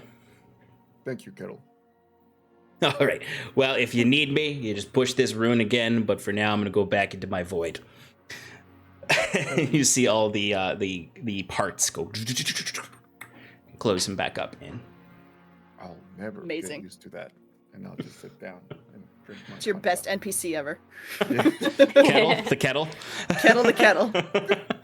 How big of a cup can we get? Oh, you can see there are pretty big cups. Like there's students pull all-nighters here, so like any size you can get at Starbucks or Dunkin' Donuts, you can get here. Gotcha. 32-ounce hot chocolate. Oh my god. It's like that part of me that's just like, man, a sugar high marine, or just dunking her head in water because I'm a fish. But, no, Sugar high, for sure. Sugar high. You know what? Depending on how, I'm gonna also study, and depending on how well that goes, we'll see. I think that makes sense. Okay, so for those of you who are studying books, you can give me, depending on what. So, like, if you're looking at the books on the Bayou, you can give me nature checks. If you're reading about the history stuff, then you can give me history checks. Got it. And there's enough books here where anyone can make this roll. It doesn't have to just be Marine and Nora. Can somebody give me advantage, please? Because I just rolled a 1. Sure, I did 2 twins. No! Oh, god damn it. No. Twins. So I'm gonna say for the first 20 minutes of studying, Oh, it's real tough. It's real tough. I'm not gonna say you didn't like read, like you failed to read, but I'm gonna say the books you picked up first were just not relevant. Like the book you picked up first, Nora, is just like the most cleaned up, crisp retelling of it's like a pamphlet for the school, but bound in a book. It's just no new information can be taken from it. Piece of shit. And I put that to the side. And Marine, the books you read at first are just like Nora would probably really like them because it's just a lot about fungus, and like the the different qualities of swamp gunk. At the base of at the bottom of the waters. Not much about the actual dangers or what's going on in the swamps, just mostly about unnecessary biome information. I just slide that over to her, and then I'm just like, hot cocoa. I need hot cocoa. You see the wall just, did I hear hot cocoa out there? Yes. Small, medium, or biggest large? glass. Or extra? Oh, extra large Extra. it is. All right. And you see he reaches into the back and drags out this ginormous mug that is essentially like a movie theater popcorn bucket. Yes. Oh my god, excellent. I love it. And you see he just starts to like snap his fingers and do his thing. As you can see, hot water starts to pour into it, and you see almost simultaneously, almost like a an espresso machine, you see hot water coming down out of nowhere, and chocolate syrup coming out, and chocolate powder, and actual shade. Like you see a mage hands are shaving chocolate into the cup, and it's being stirred by a kettle. And he's like, this is a big one. Here we go. All right, with or without whipped cream? Yeah, it's my cheat day. Give me the cream. Oh, you got it. All right. And you see he slowly starts to, his hand, he grabs a whisk and he starts to whip cream by hand here. Oh. As I'm pouring over the next book, I'm like, that is the best whipped cream you will ever eat.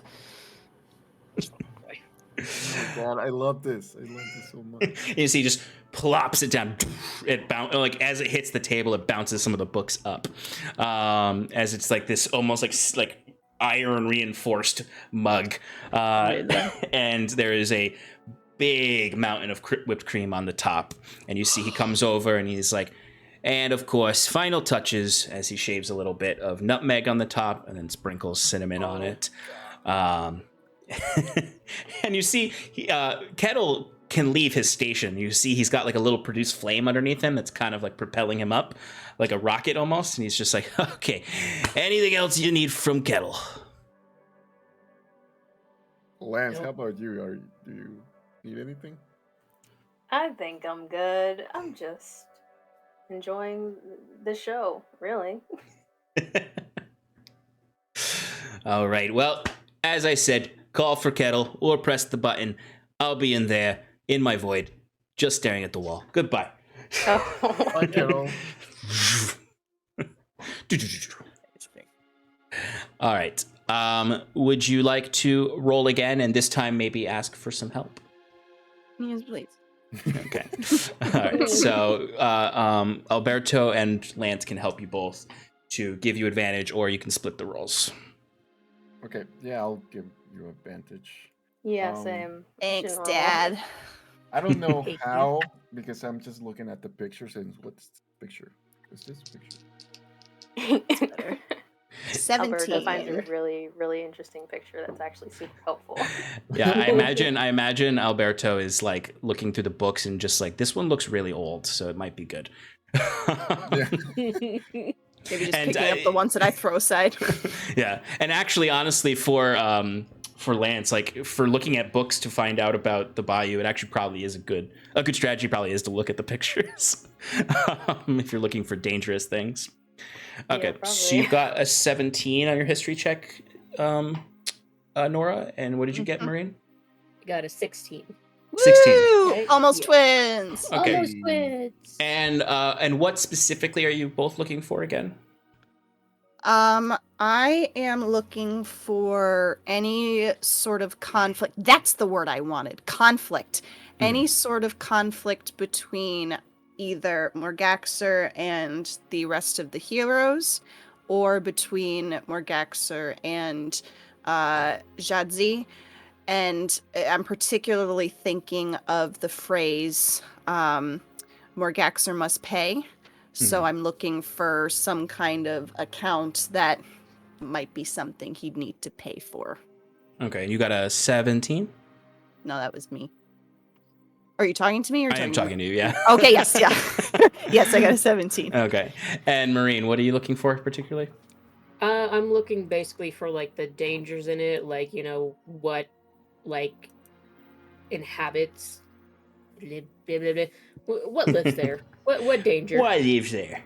What lives there? What danger? Excellent. Okay. What there? So we'll start with Nora.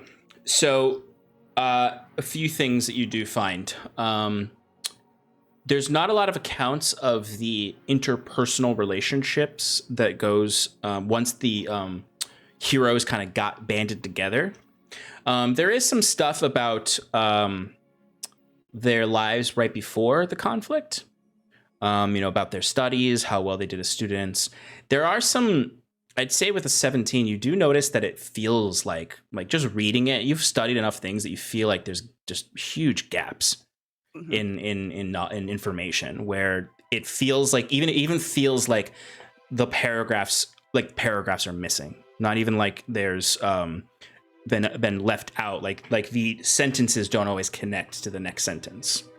But I'll say with a 17, you do find a note inscribed in the margins, particularly referencing.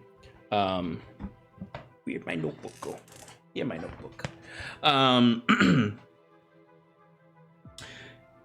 A note that just so like they have chapters on each of the heroes, and there's one note next to in the Mergaxor chapter, and all it says is Urzmaktok. URZ MAK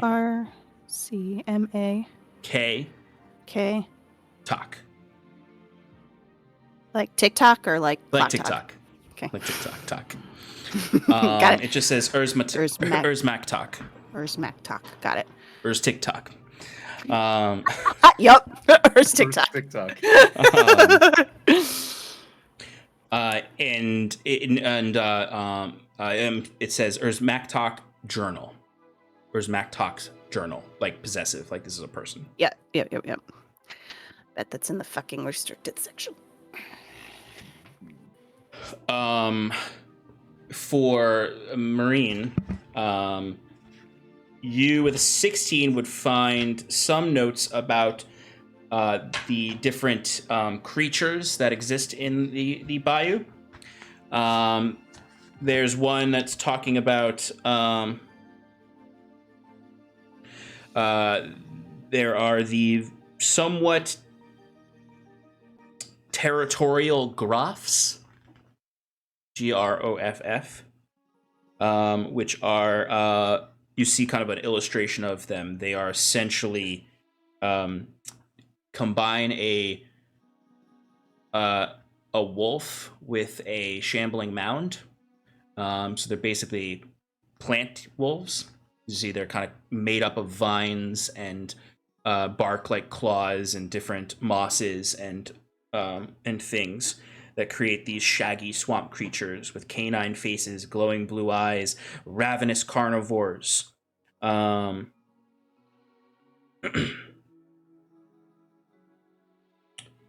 you can accidentally step on them and aggravate them, because if they're not moving, they just look like a pile of moss and leaves.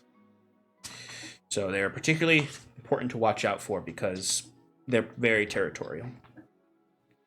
There's pest mascots. So these grumpy, spiky, and generally irritating pests. They are ferret-sized swamp creatures that hold deep wells of life essence, making them convenient fuel sources for the magic of Witherbloom mages. They are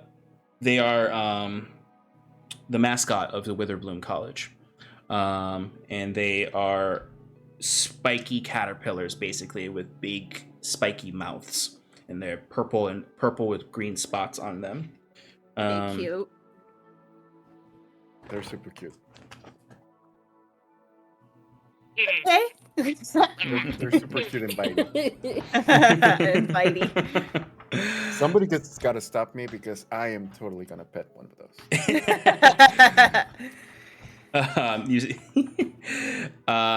There are also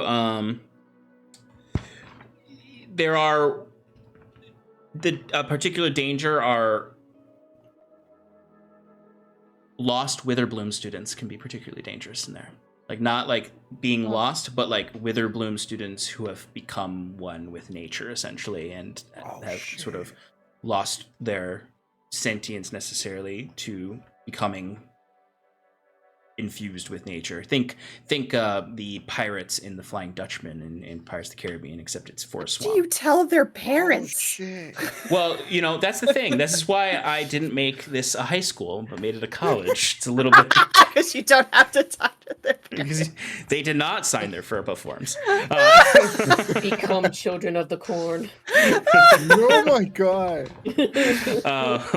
And then there are, as well as, there's one other kind of creature that is known to sometimes, or another like particular danger. These are known to be in a lot of the biomes around Strixhaven, but they do tend to like to come to the swamp sometimes. The Demagoths. They are fiendish creatures that are rare to spot, but if you see one, they are incredibly dangerous, and you should probably just turn around and run. Like the book that very explicitly says if you find a Demagoth or a Demagoth Titan that you should flee and find help. There's no hope for an individual or a small group that interacts with them. They are known, you'll notice them because they are tall, they wear green cloaks, they have 5 arms, 4 on each side and one that comes out of their chest. They have 5 eyes as well, no nose. Their face is kind of a gray carapace with spikes all over it, with a gnashing maw in the middle. They are unpleasant, to say the least. Oh, gross. And by the way, this is the archivist. Oh, Oh, hello. Oh my god! he's so cute. Yeah, and then there's the Titan version. Oh my. Oh. Yeah, you want to avoid them if you see them. Good call. They can be found almost anywhere around Strixhaven, but they tend to be in this bayou because they want to feed on the magic of Strixhaven. And one problem of having a magic school is it is a beacon for interplanar monsters. So they tend to try to like corral them towards the Witherbloom swamp so that the professors can then deal with them if they spot one. But those are the main threats and creatures. There are other things in the swamps, of course, but those are the ones that are mostly talked about here. How much time do we have left in our little study session now?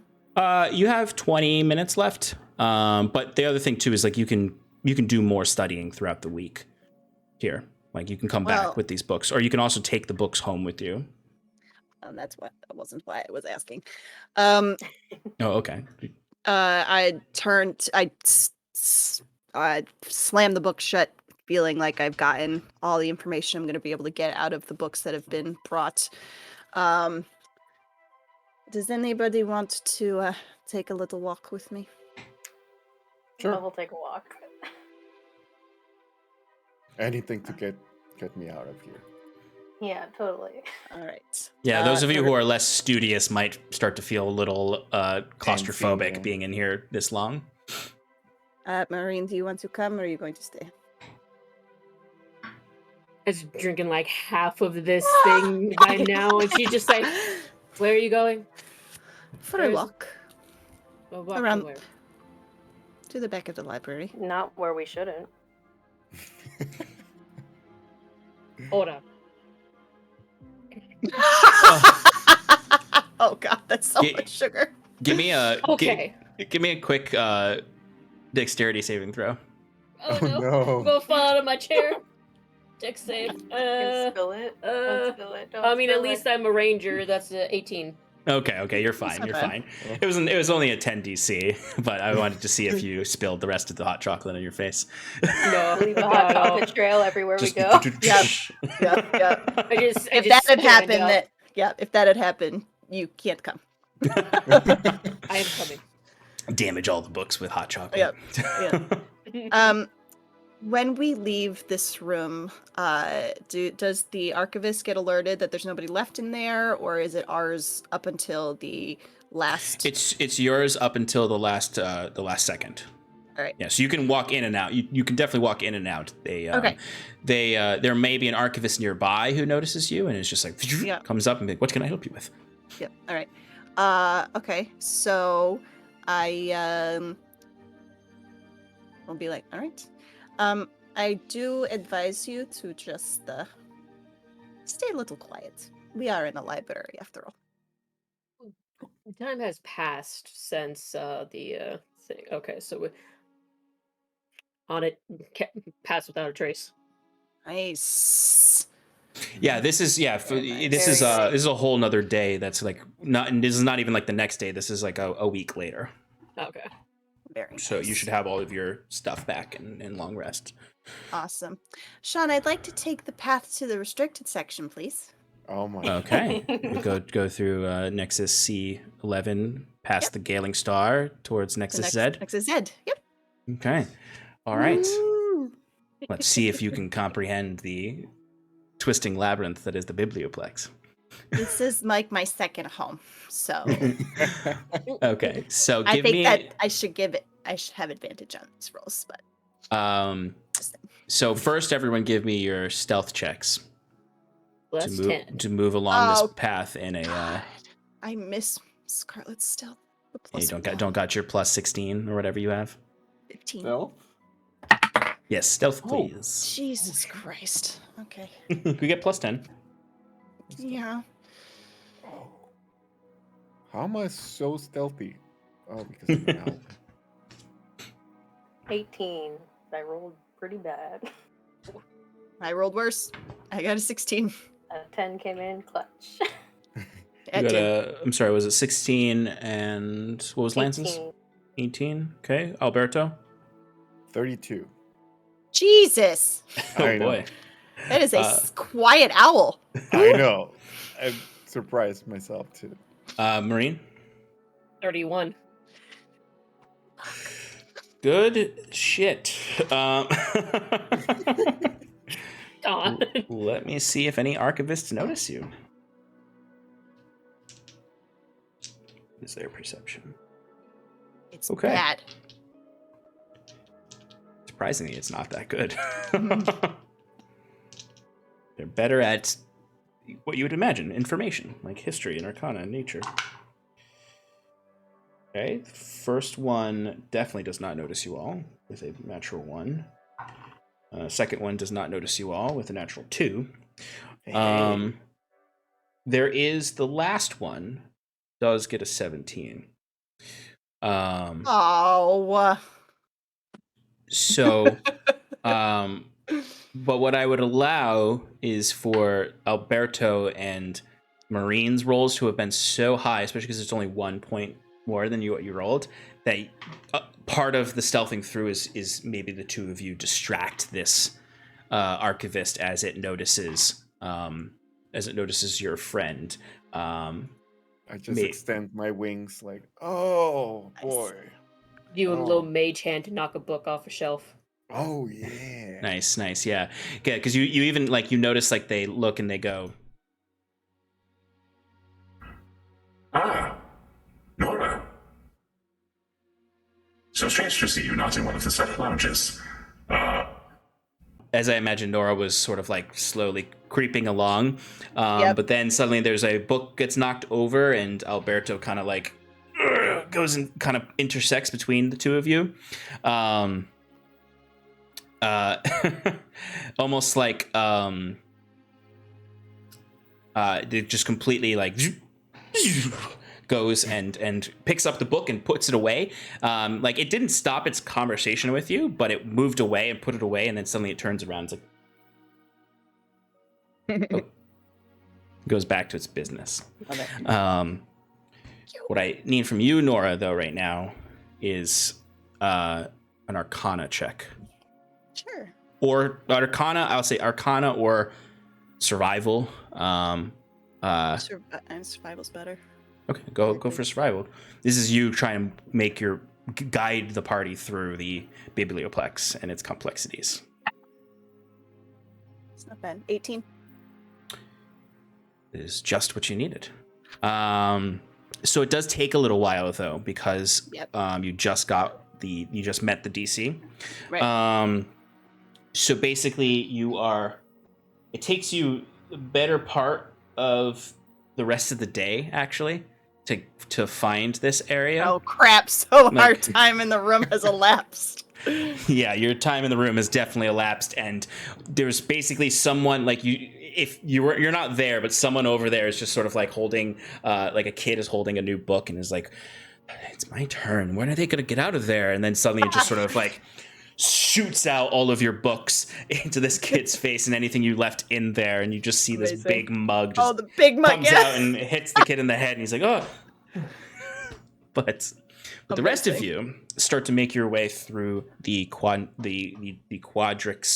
crafted different geometric rooms and stairs and stuff to get through, and you find it's like really disconcerting. I need everyone except Nora to give me Constitution saving throws. Oh man, Doing this again. that's not gonna go though. Oh. Constitution saving throw. 14. I won't use that dice. I'll use my 13. skill dice. It's a 14. Same. So 2 14s, and what was Lance's? 13. Okay, all right. Okay, so Well, everyone it's passes not but bad. Lance. No! It was DC 14. So close. This is fine. This is fine. So basically, as you are moving through, like you all are following Nora, and you have to follow her, watch her where she steps, because she's doing strange things. She's basically trying to behave like an archivist. So like Nora is trying to change, like manipulate reality around her, access the different weird geometric physics of the space. There's points when you have to like gauge yourself to trust Nora that you can walk upside down on this wall, or walk through a bookcase into another room, or do or jump up and find yourself immediately landing as if you were standing on the ceiling, and walk through like prisms of glass that you think are sharp and dangerous, but are really just gateways to the next section. Nexuses, if you will, are these big sort of, they look like someone took a hammer to reality and a glass shatter comes out, and it's very disconcerting, so they're good to keep people out. So you have to be like, looks sharp, that looks sharp, but you but there's a certain point, Lance, when you're kind of like following everyone and you're looking around, and there's a point when you start to feel ill and sick, and you kind of lean against the wall and start to throw up from just the velocity of all of this, and you touch the wall and you just fall through. Oh no. Oh no. And Lance, you just sort of fall and stumble forward and roll into another room, another chamber completely. I would say that's what I was going to say. Let me roll to see. Okay. Marine, you definitely notice this. As you just kind of look and turn around, and you saw Lance. You basically heard Lance start to throw up behind you, and then Lance, and you turn around, and as you turn around, you saw like kind of like the last second of him disappearing into a bookshelf, basically, and vanishing.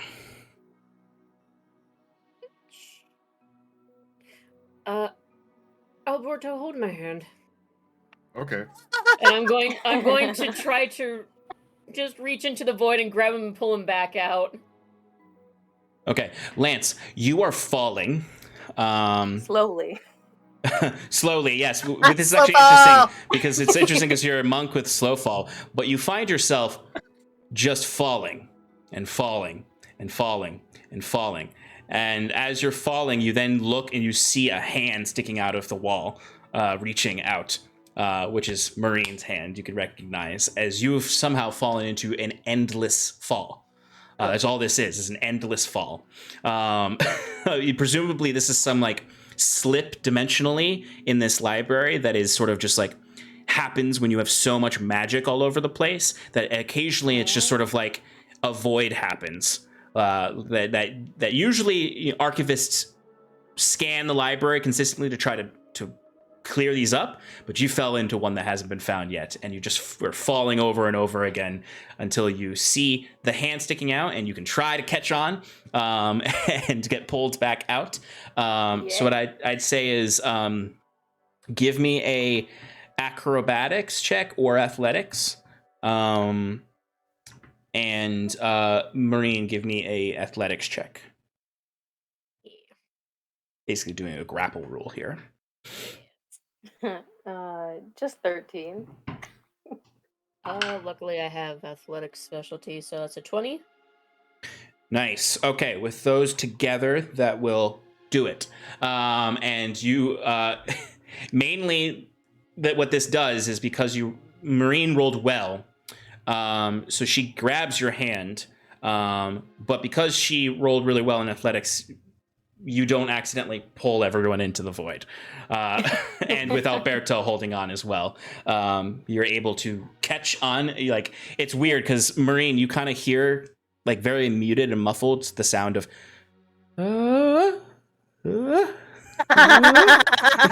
until as you catch on to it.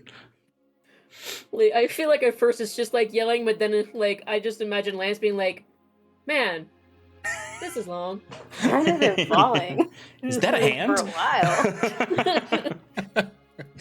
And you're able to pull Lance out.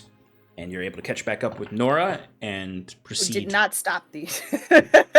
So luckily we're walking down a long hallway. Yes, because you would all be lost in the dimensional slips between of this space. But you would eventually enter into a room where you could see there are these projections all around. The room is bathed in a blue light. As you can see, in the center is a lifelike model of a star with several like sort of astral dust blowing in a gale around it. One could say it's the Galing Star. You do see kind of like one student in there kind of observing it and looking up. They haven't noticed you yet, but you may need to sneak past them if you don't want someone to see you. There does appear to be an archivist with them, who is kind of like pointing at things. They seem to be asking questions about the cosmos. So I'll need one more stealth check from you all. Pass without a trace is still up. Okay. Yeah, I was gonna. Yeah, because this, 10. even though this is much later, I'll let you keep the pass without a trace. Okay. That's better. 26. 26. Okay. Lance. 33. Nice. Oh, here are the big numbers. Alberto. 31. Yeah. Nice. And Marine. 22. Good. Hell yeah. Good job, everybody. Solid. The only way that he'll see you is if he gets a nat 20. Oh. He did not. He got a nat 4. Hey.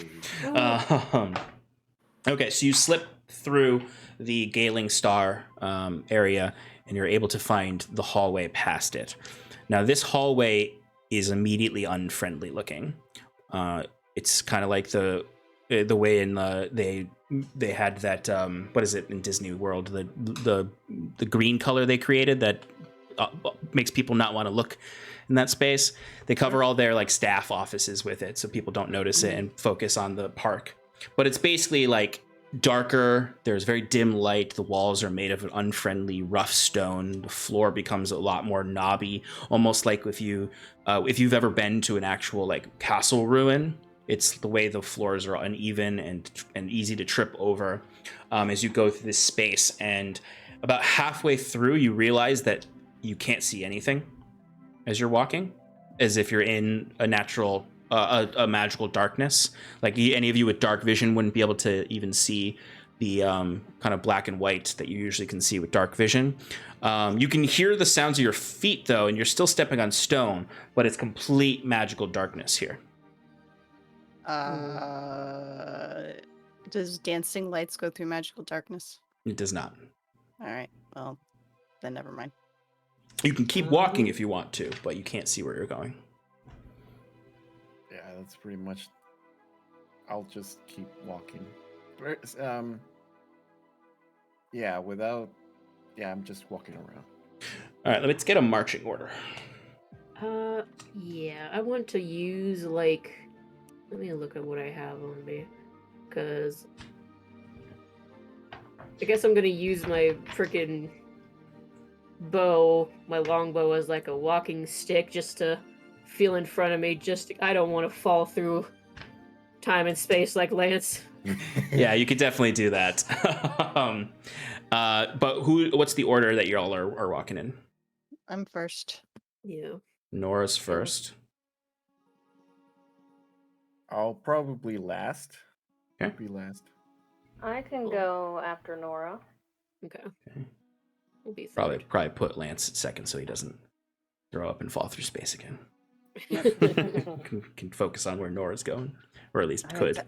I suggest that we hold hands. Aw. Yeah. Let's hold hands. Okay, so you all form a chain, which allows you to kind of walk more stably, I'll say. I am just going to need a dexterity saving throw from everyone. I'm sure not a that You don't hear any, like, this isn't like this. You don't hear like a trap trigger or anything. This is mostly just to like get through safely and arrive in the other end with a little bit of tact, as opposed to like stumbling out of the darkness on the other end, if there is another end. Okay, this is not something I can see then, right? No, it's not. Yeah, this would Okay. be not have the barbarian advantage. Oh. 12. Better than me. I got a 12 10. Today, they're coming for me. Oh, no. 12 is the magic number. Yeah, right?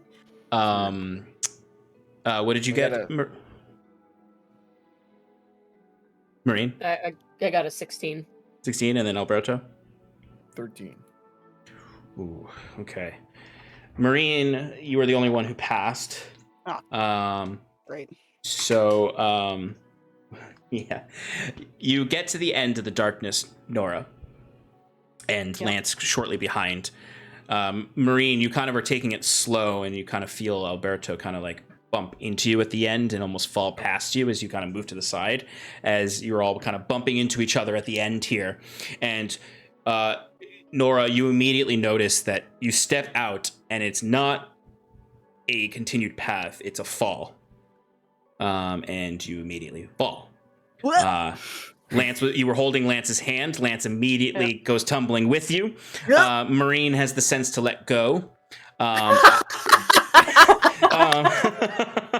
Alberto doesn't see any of this, so he just keeps walking and bumps into Marine, doesn't knock her over, but slips past her and falls down.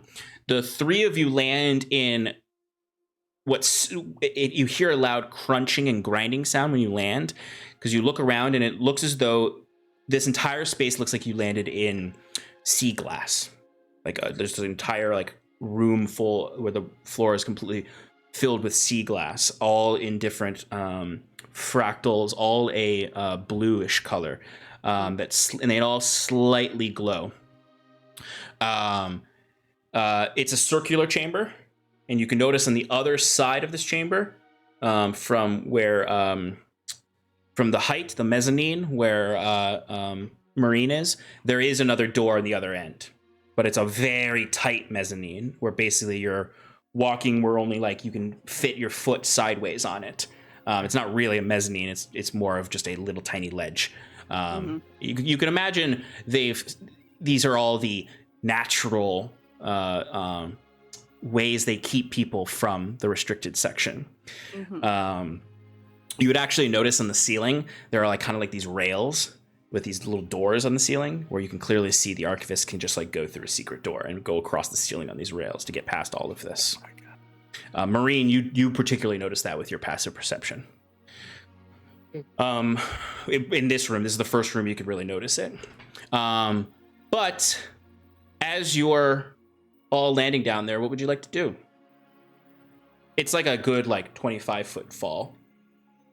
So you said the other door is above. Above, yeah, okay. Yeah. There's no doors in this area. There's just the glowing glass. By the way, you all also take 6 points of falling damage. I just realized that I have Devil Sight as one of my Eldritch Invocations. So you could see through all of that then. Yeah, I could. Okay. Oh, and I was first, so...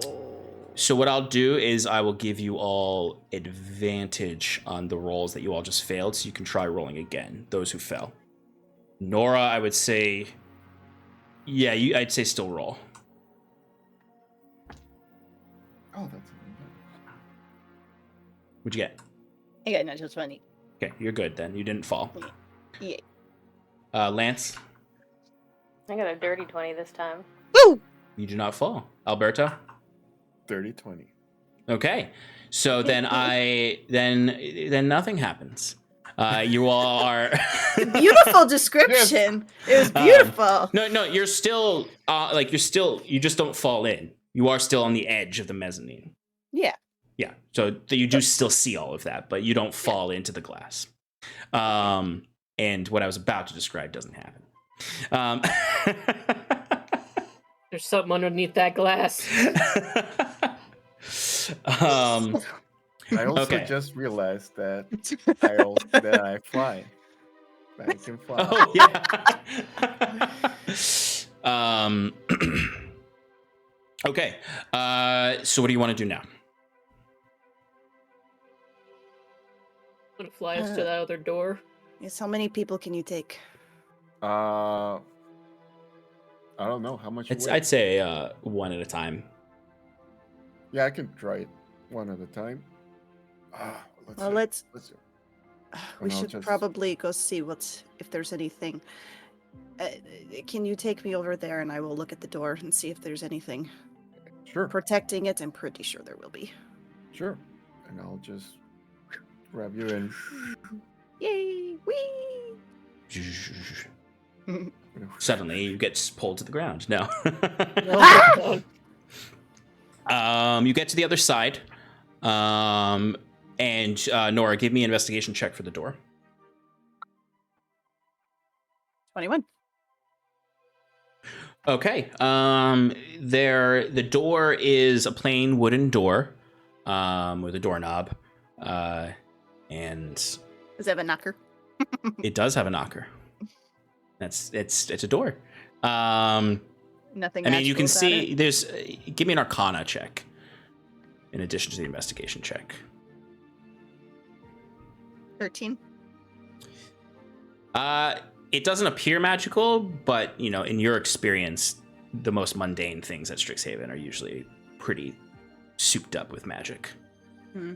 So I would say you can't see what's magical about it, but you can presume there may be something magical about it, or maybe it's just a door, like all D&D adventures. Just a door. I don't trust it. I do not trust it. Take Alright, me next. Yeah, I was going to say, does anybody have the ability to detect magic? I do, Wonderful. Here we come. We're switching. and I doing just squats. go- because I just remembered I'm sugar high. Oh yeah. Oh my god, you're so sugared high. I'd imagine she could Yes. just jump over this. Yeah, probably, right? Suddenly amazing. becomes a monk. Yeah. All right. Easy enough. There's enough space on the landing for the three of you to be there. You're gonna do detect magic. Yes, detect magic. Okay.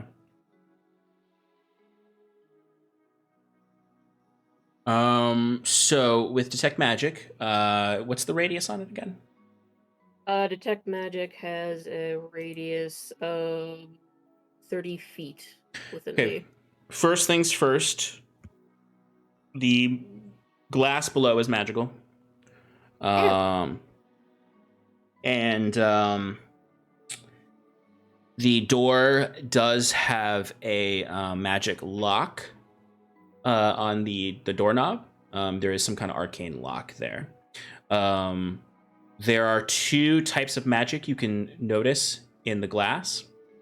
The glass itself is sort of just a buzzing with just sort of natural magic. It's not a particular school. The arcane lock is abjuration. Nestled in the glass at the bottom of it, or what appears to be the bottom, which is only like 2 feet deep, maybe, is another ping of abjuration magic. And as you do this, as the magic kind of comes out of you, the rest of you look down and start to see the glass move and shake. Almost like the way it would appear is that there are snakes moving in the glass. Oh.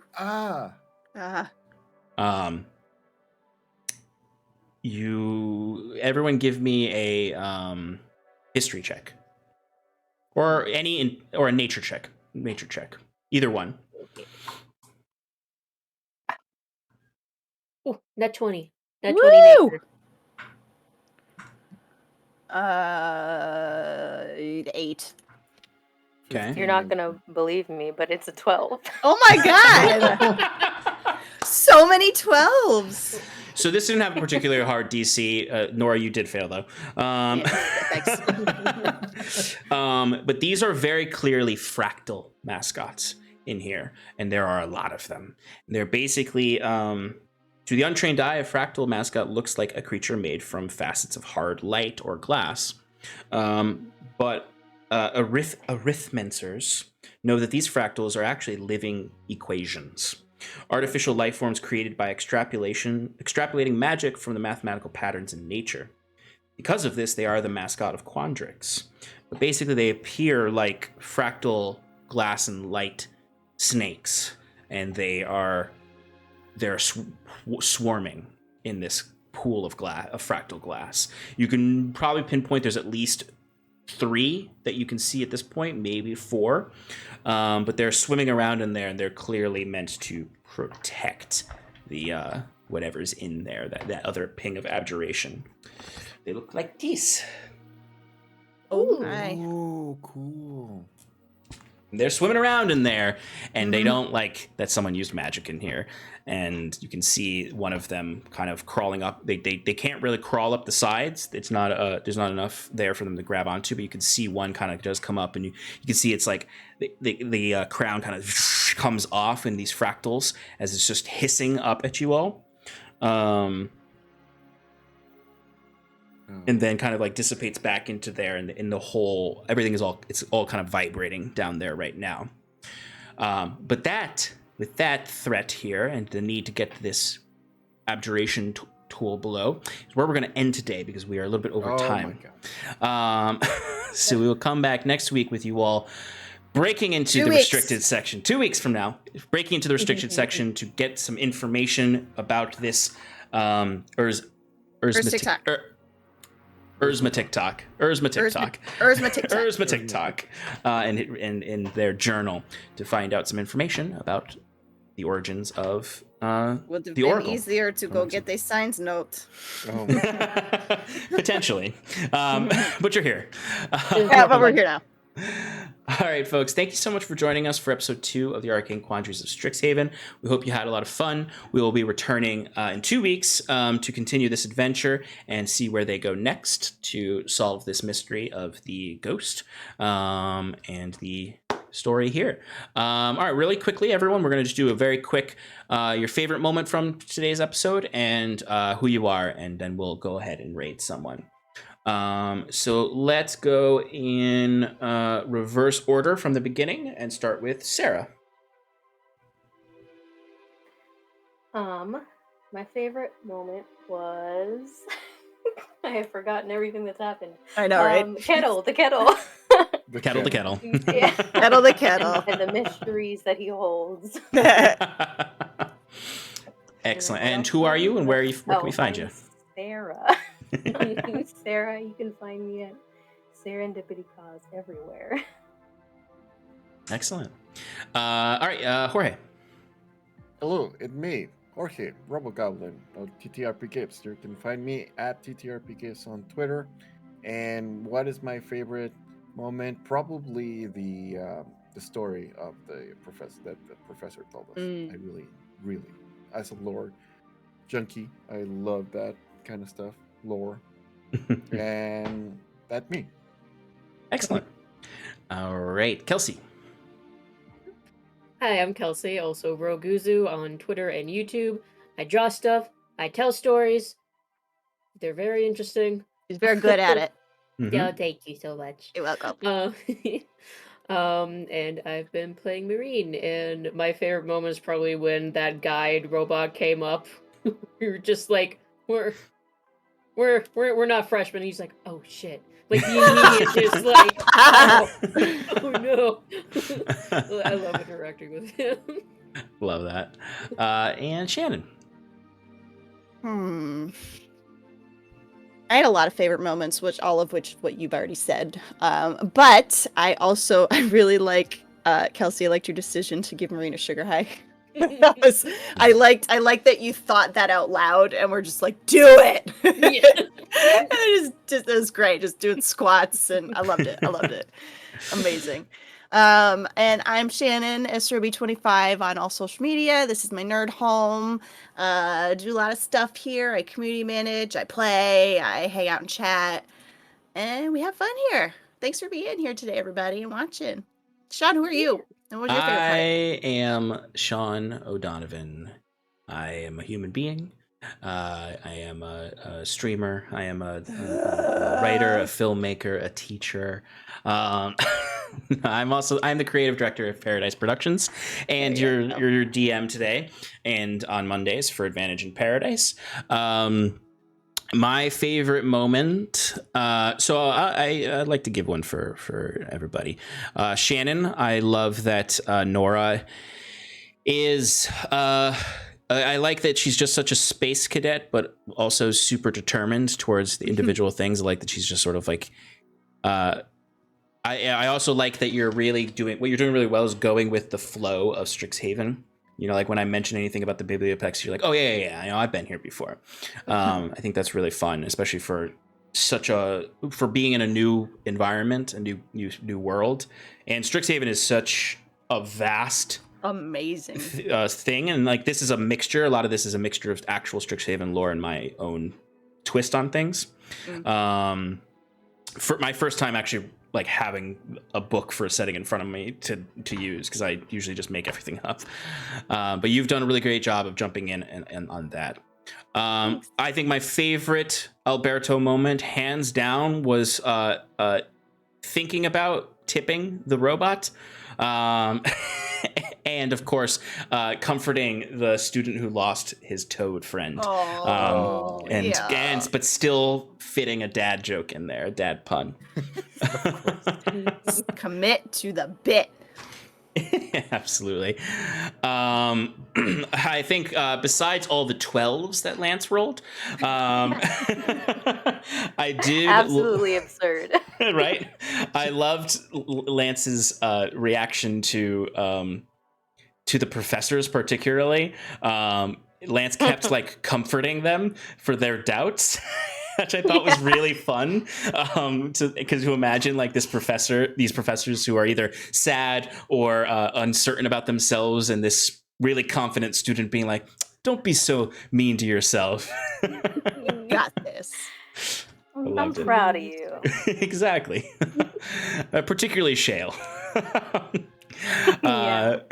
And Kelsey, I just loved Marine's investigative abilities tonight, jumping in on things, but also just like the way her confidence, it comes through in this way of just sort of being like, oh yeah, this is the right thing to do for sure, and like looking around where everyone's like, we don't know what to do. It's like, we do this. Yeah. We do. It's great. Love all of these characters. So much fun today, everybody. Thank you so much for joining us. I hope you all had fun. Hope you in the audience had fun. Oh, we got a favorite moment in the audience from Miles. The professor telling Nora to stop scaring prospective Witherbloom students. And her responding, if they can't handle it, they shouldn't be in Witherbloom. Love that. That's right. I love that. Excellent. All right, folks. So we have other programming throughout the week. Monday, we have Advantage in Paradise, where we play more D&D. That's our long form campaign currently. That's on its 120 something episode. we have the Sean and Shannon Power Hour after this. We are not doing it tonight because I have to go see my family. But we will be back with that next week to do some recapping and speculation on our campaigns. We'll probably talk a little bit about this as well. What? 130. We're not in the 120s anymore. Okay. Episode tomorrow will be 131. It's like, what are you talking about? Thursday nights at 8:30 Eastern Standard Time, we have Relaxing in Paradise. It's on a bi-weekly schedule right now, but I'm trying to get it back to a weekly schedule where I craft things like the lovely tent that they fought in tonight, and play video games with Shannon's husband. It's a lot of fun. And then we'll be back. Well, not next weekend, but we'll be back here in 2 weeks. Sundays from now to do episode 3. That's a good question, Miles. There is a podcast version of the Monday game. It has not been updated yet, so we do need to. It only goes up to it. episode 36. Yeah, it's out of 130. So we are working on updating that because we know it's on the to-do list. I know that is much easier for people to listen to actual plays. Yeah. All right. Well, we're gonna send a raid on over to our friend Jess the Human. They are playing Dungeons and Dragons. So give them our love from Paradise, and we will see you all in Paradise soon. Thank you for relaxing, hanging out, chilling, rolling dice in Paradise. Say goodbye, everybody. Goodbye, everybody. Bye, everyone.